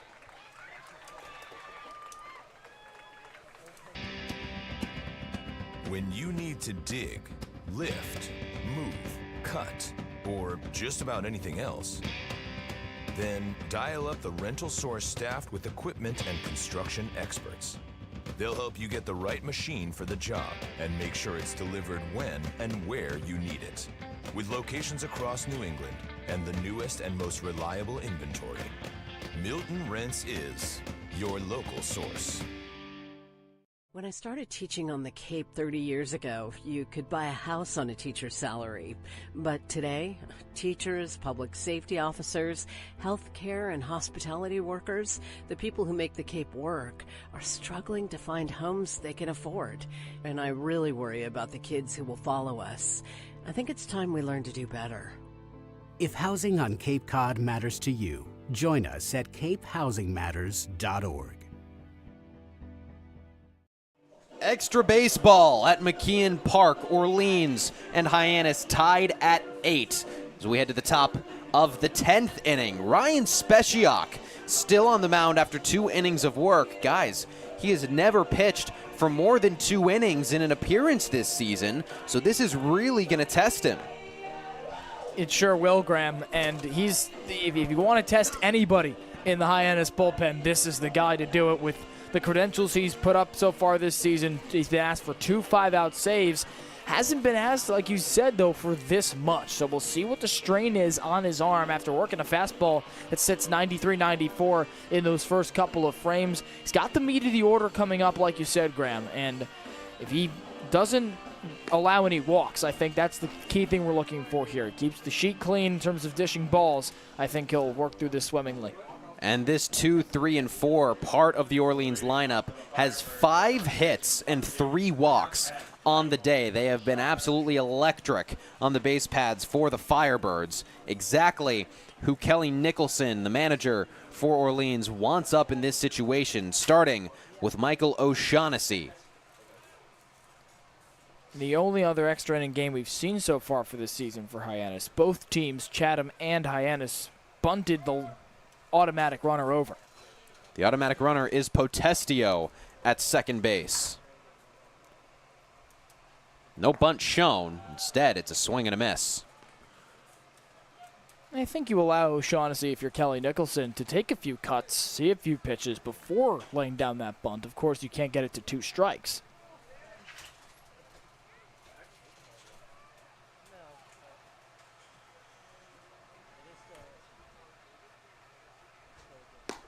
O'Shaughnessy down 0-2, and now the bunt wiped away. Completely out the window. You foul that off, and it's a strikeout. It's blowing the fastball by him. If it ain't broke, don't fix it, but you might want to go down something low. Although avoid a ground ball that'll move him over to the third base. Speciak gets him down swinging. 1 away in the top of the 10th. Pulled the string on him. And that's a tunnel of the fastball. It's a changeup that starts down the middle, the exact same location. O'Shaughnessy thinks he's getting another fastball, and all of a sudden, boom, in the dirt. Hitting's hard. And now every Hyannis pitcher tonight that's entered has multiple strikeouts. They're back to their K-up ways as well. 12 Ks on the day for Hyannis pitching as Iquez climbs in.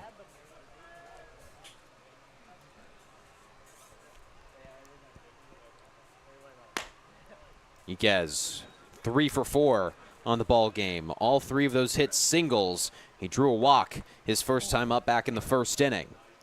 Nobody warming up in the Hyannis bullpen. This is Ryan Speciak's game to finish. Mitch Carricker giving him the leash. He's got 6 RBIs this season. And he's got a 1-1 count. That was a dangerous breaking ball. He left that one over the plate, and we see Iquez fouled straight back, so he's on it, but just under. Wouldn't be surprised if he goes back to the breaking ball, but this time try to paint that outside corner as he didn't do in that pitch. We saw Speciak go to the heat early to O'Shaughnessy, blew it by him a couple of times. That has been his put-away pitch all season long. Locks back into this count. Breaking ball misses up high. It's a spot. He's put the fastball now twice, just hasn't gotten the call. I say he goes to the changeup right here. Bet you Iquez is thinking fastball after 2 heaters or 2 breaking balls. 2-1. Fouled off. Both strikes for Iquez have been foul tips. It's a great fight for Iquez as well, who's singled in 3 of his 4 at-bats. Graham, like you mentioned, the walk as well to start the game for him. And we're seeing great plate protection right now from him because a productive out still in play with the automatic runner on second, just 1 gone.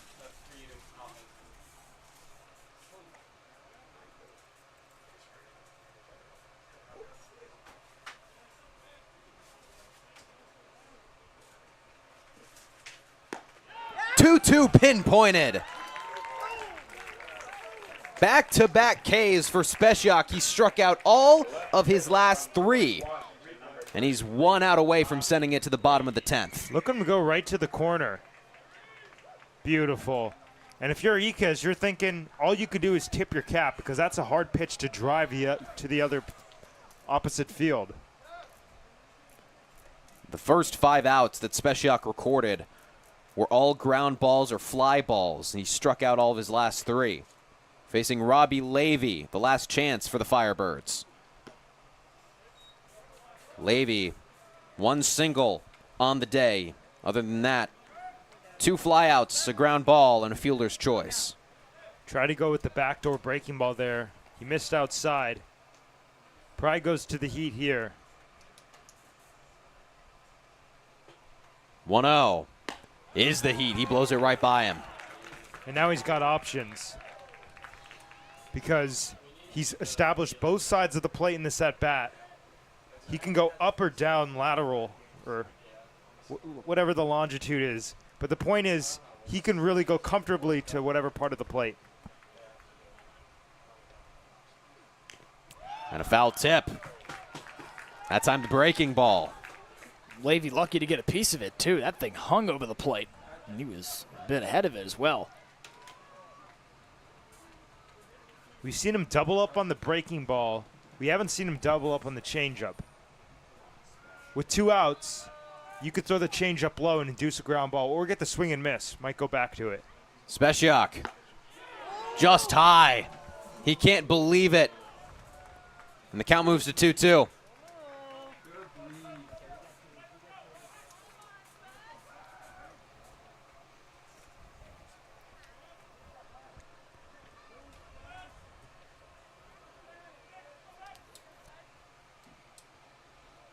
Speciak taken to left field. It gets down in front of Matt Mura. They send the runner. Mura tries to gun him down. The throw in time. Matt Mura from left hoses down Potestio. And Hyannis has a chance to win the ball game in the bottom of the 10th inning.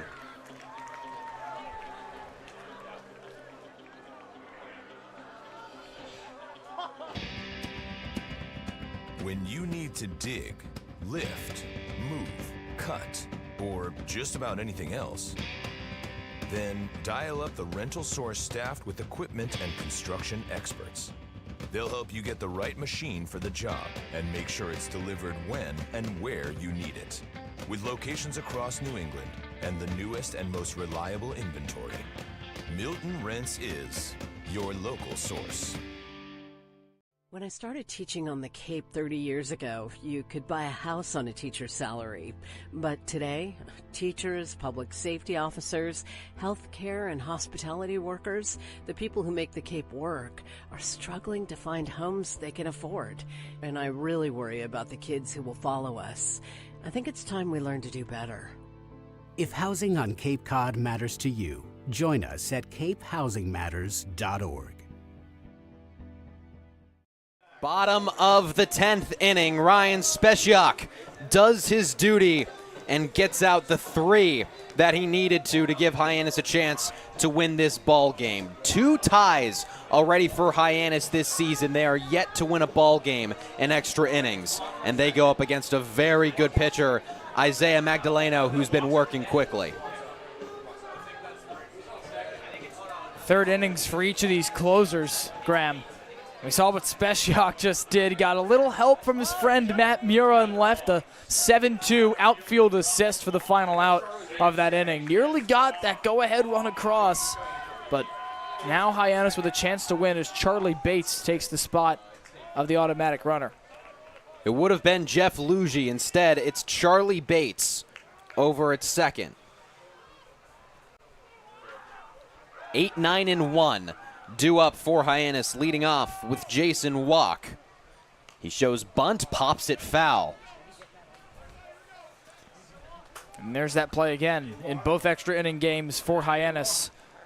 In all 4 of those extra inning frames, the team with no outs has tried to bunt the runner over before last frame when Orleans let him go. Pulls back bunt and it's 2 strikes. Ryan McKay is on deck for Hyannis. He was not penciled in. He's had one of the hottest stretches of baseball over his past handful of games. And Mitch Carricker going to turn to him. First, the 0-2 is fouled off. And that's what we talk about, Graham, with the depth of this team, that you can have this lineup and still not have a guy like Ryan McKay in, and this is exactly the spot you pinch for him. Second 0-2 is fouled off again. Walk proving to be a tricky out. It's way out ahead of that curveball right there. And the plate discipline, or rather the plate vision to be able to get a piece of it, was so important for Walk. A strikeout here would really tear a lot of the momentum. And you got to feel everybody in that Harbor Hawks dugout is fired up after that throw from Mura, that seed to the plate. And Ryan Speciak, unbelievable.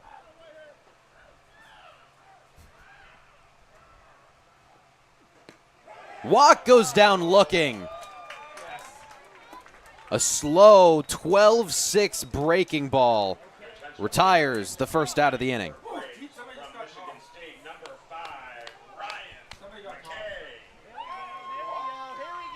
And it looks like somebody just got tossed. Don't quite know who.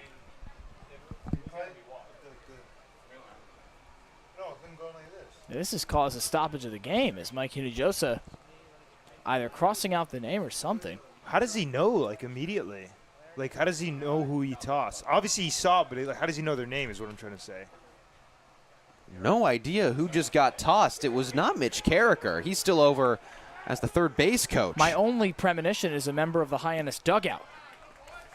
Ryan McKay swings through his first pitch. Ryan McKay on a 2-game hit streak. He's gotten on base in 12 of 13, has gotten a hit in 11 of 13 that he's played. We've got a 1-1 count.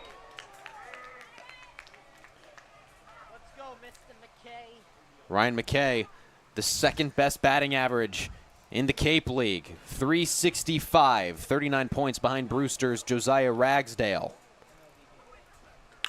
Pulls it down the right side, right towards Nixon. But he does move the base runner over to third. Productive out for Ryan McKay, and that's exactly what you need. And you flip the order for the guy who's kept you in it to this point, and Matt Mura. He'll come off that outfield assist with the go-ahead run 90 feet away in the 10th. Hyannis looked for that big hit yesterday, and Mura was the guy who struck out to end the game against YD. Now this game-saving play in the top, and an opportunity for the I'm him moment in the bottom.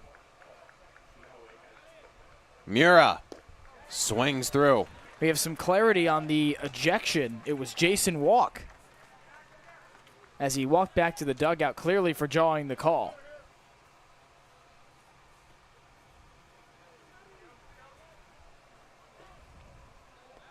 Charlie Bates 90 feet away.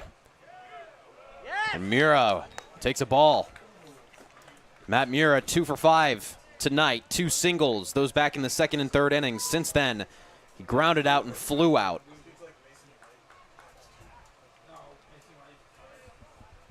Mura goes down 1-2. Doubled up on that exact same pitch. He's established the outer half.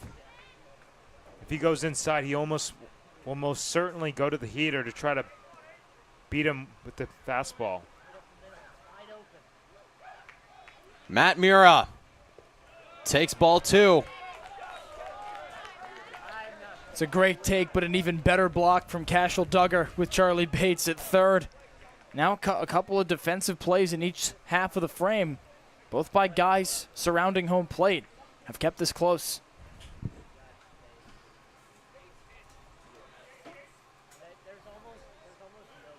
The 2-2 is taken into right center field. Crossland catches for out number 3. Hyannis and Orleans tie at McKeon Park. It is the 3rd tie of the season for the Harbor Hawks. And don't go anywhere. We've got live Hawk Talk coming up after the break. But a heartbreaker for Matt Mura and Hyannis, who had a chance to win the ball game in extras. 8-8 tie at McKeon Park. Hawk Talk coming up next.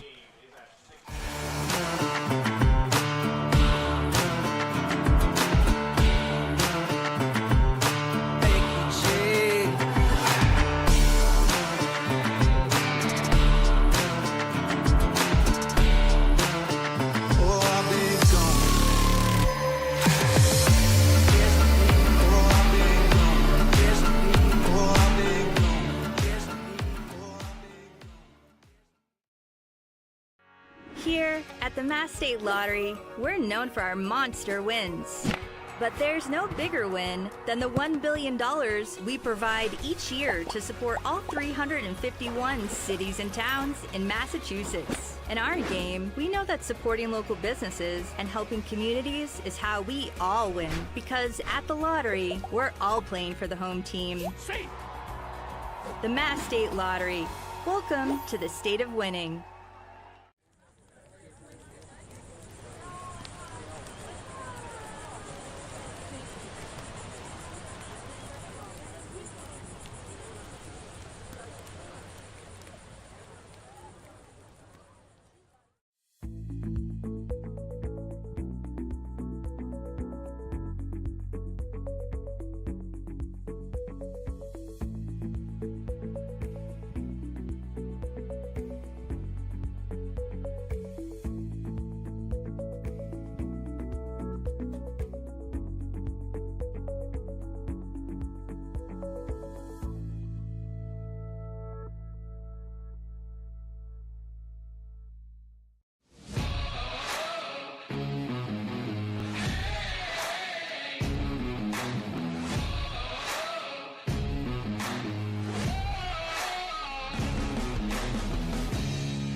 Welcome back to McKeon Park for Hawk Talk post-game show.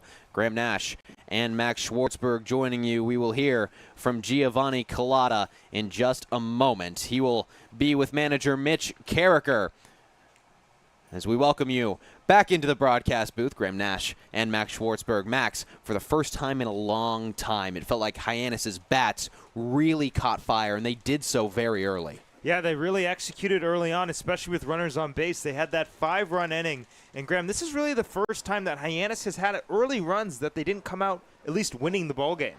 Yeah, the last couple times that they've gone up early, they've seemed to close it out, but the pitching really let them down in those middle innings. And we've talked a lot this season that whenever your offense has a big inning, you really want the pitching to lock it down to get those hot bats right back into the dugout. And unfortunately for Mitch Carricker, that just didn't happen tonight. Another thing Mitch Carricker not going to be too pleased about, the free passes. 6 walks, 2 hit batsmen, 2 errors on the infield. That has got to get cleaned up. It's also, a couple wild pitches in there. It's just not the clean game that the Harbor Hawks have played before. You know, you think back to the YD game last night. There was a couple walks in there. They did prove to be costly, but at the end of the day, the Harbor Hawks pitching really set it down, and tonight they just didn't seem to have complete command over the strike zone. It felt like this game really came down to Mitch Carricker's decision in the 8th inning. Andrew Williamson was intentionally walked to put 2 runners on. It put Jackson Willits in scoring position, and manager Mitch Carricker sent both on a double steal. Williamson got caught. And you know what they say, Graham, never make the last out at third, but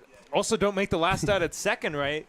An interesting move to say the very least. I get the opportunity to get both runs in scoring position, but you already got Willits there, a guy who's got some speed. You would think that he'd be confident enough to score on any type of single. And then how about Matt Mura in the top of the 10th inning? The runner was at second base in Anthony Protestio, and Levy just roped a single into right field. Matt Mura maybe with the play of the season so far. It's like you could have heard the entire ballpark sigh of relief. That was an unbelievable play because, it goes up in the air, it touches down for a base hit, and Mura, what you really like to see is how he got his momentum around the baseball and made a beautiful throw to the plate. They want you to throw the long hop, actually, because it's too hard to pinpoint the throw on the fly. Of course, if you can get that right, that will be about a fraction of a second faster, which will make a difference. But Mura executes the basics of baseball right. A perfect long hop to Brody Briggs and a great tag on the back end as well. It was just such a great play. And then in the bottom of that 10th inning, Mitch Carricker goes to his big bat. He pinch hits Ryan McKay for Brody Briggs. McKay moves the base runner over. It came down to Matt Mura again, and he made good contact, but he couldn't get it down on the ground. And we said it right in that last inning that Matt Mura was the guy who struck out to end the YD game. And he's been swinging a hot bat as well. And if you're Mura, yes, it's frustrating because you couldn't be the hero tonight despite the amazing web gem in the outfield, but you got to have your head high. You still had a great day at the plate. You hit the ball very hard, unfortunately, just right to the center fielder in the gap, and he was not able to find any green grass. Looking forward for the Harbor Hawks. Tomorrow they're on the road at Brewster, a team they've played twice here at McKeon Park, and a team that they've lost to twice. It's going to take a lot to take down this Whitecaps team. Well, we've talked a lot this season that it seems like the Harbor Hawks played better baseball on the road, and maybe they can use that to their advantage. And we've also talked a lot about the fact that the Harbor Hawks, when they do score in the first inning, specifically on the road, of course tonight is a different story, they tend to win baseball games. So it's going to be imperative that they keep the bats hot and execute, early on in those early innings for Mitch Carricker. And the pitching, again, it's going to have to clean some things up. A lot of walks, a lot of hit batsmen, and we even saw that a couple times against YD. Before we continue our conversation, Giovanni Collada is with manager Mitch Carricker. Gio? Thanks, guys. Coach, another game against Orleans, another down-to-the-wire finish. This one doesn't tip your way. What was the difference? A couple things. One, big inning for them in the 4th, and then just couldn't execute there in that last inning. We kind of had it lined up. Spesh did a great job, getting a 0 in the top of that inning, and felt really good about Jaywalk putting a bunt down, and had Ryan ready to go to pinch hit, and just didn't go our way. You said pregame, and despite the result, this actually happened, that you wanted your bats to explode in this game. They did for 8 runs. What fueled their performance tonight? I don't know. I think they've done a lot of hard work and early work and pregame, and we got some really good pitches to hit tonight. We didn't miss them, which was good. We just want to sustain that, for 9 innings. Unfortunately, on the other side of the ball, we weren't as sharp, and so that's how we ended up with a tie tonight. You mentioned that decisive 4th for Orleans, but you put up a 5 spot in your own in the 2nd, in which Andrew Williamson and Jackson Willits continued to deliver. What's working for them? Well, Jackson's a really good player.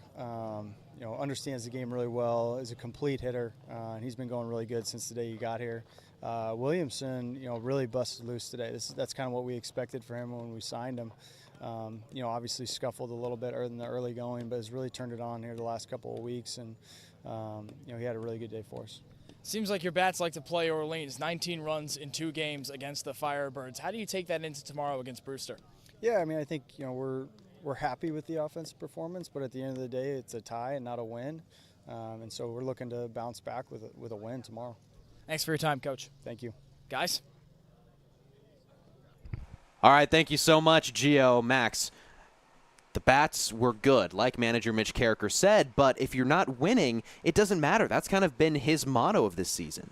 Yeah, and you like to see that there's not a sense of complacency. Of course, complacency, I should say. The bats had that big inning, that 5-run inning, but when they're not able to execute throughout the rest of the night, Mitch Carricker isn't satisfied, and he shouldn't be. Of course, the Harbor Hawks, they have to be held to a high standard. We came into this game knowing the fact that they lead the entire Cape League in batting average and OPS, so that's a big weight on their shoulders to carry, and they've largely had a great season offensively, but it's games like these when the pitching's not firing on all cylinders that the bats have to be flawless 1 through 9, putting up consistent quality at bats. That's going to wrap up tonight's show, tonight's production of Hyannis and Orleans. An 8-8 tie in extra innings, the third tie of the season for the Harbor Hawks, the first for the Firebirds. For our entire production crew, Charlie Adams, Sam Montag, and Daniel Bottolino. For our sideline reporters Ava Fernandez and Ethan Wax, and my partners, Max Schwartzberg and Giovanni Collada. I'm Graham Nash signing off. We'll see you tomorrow against Brewster.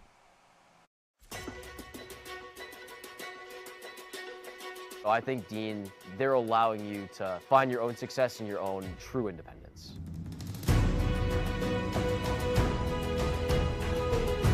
Dean is a whole group of all different kinds of people and communities. Since I've come to Dean, I've learned a lot of time management skills. Our community is especially tight-knit, and the majority of our students live on campus. And you are guaranteed 4 years of housing while you attend Dean.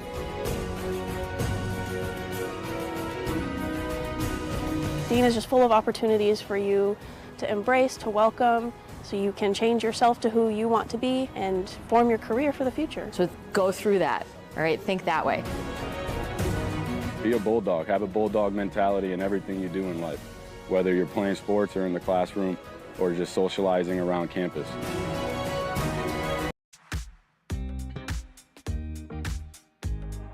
When it comes to delicious food, the best place to start is with great appliances. And Cam Appliances is your one-stop shop for any budget with brands like Thermador, Viking, Bosch, GE, and so much more. Cam Appliances, sales, delivery, installation, and service in the heart of your home with locations in Hyannis, Nantucket, and Hanover.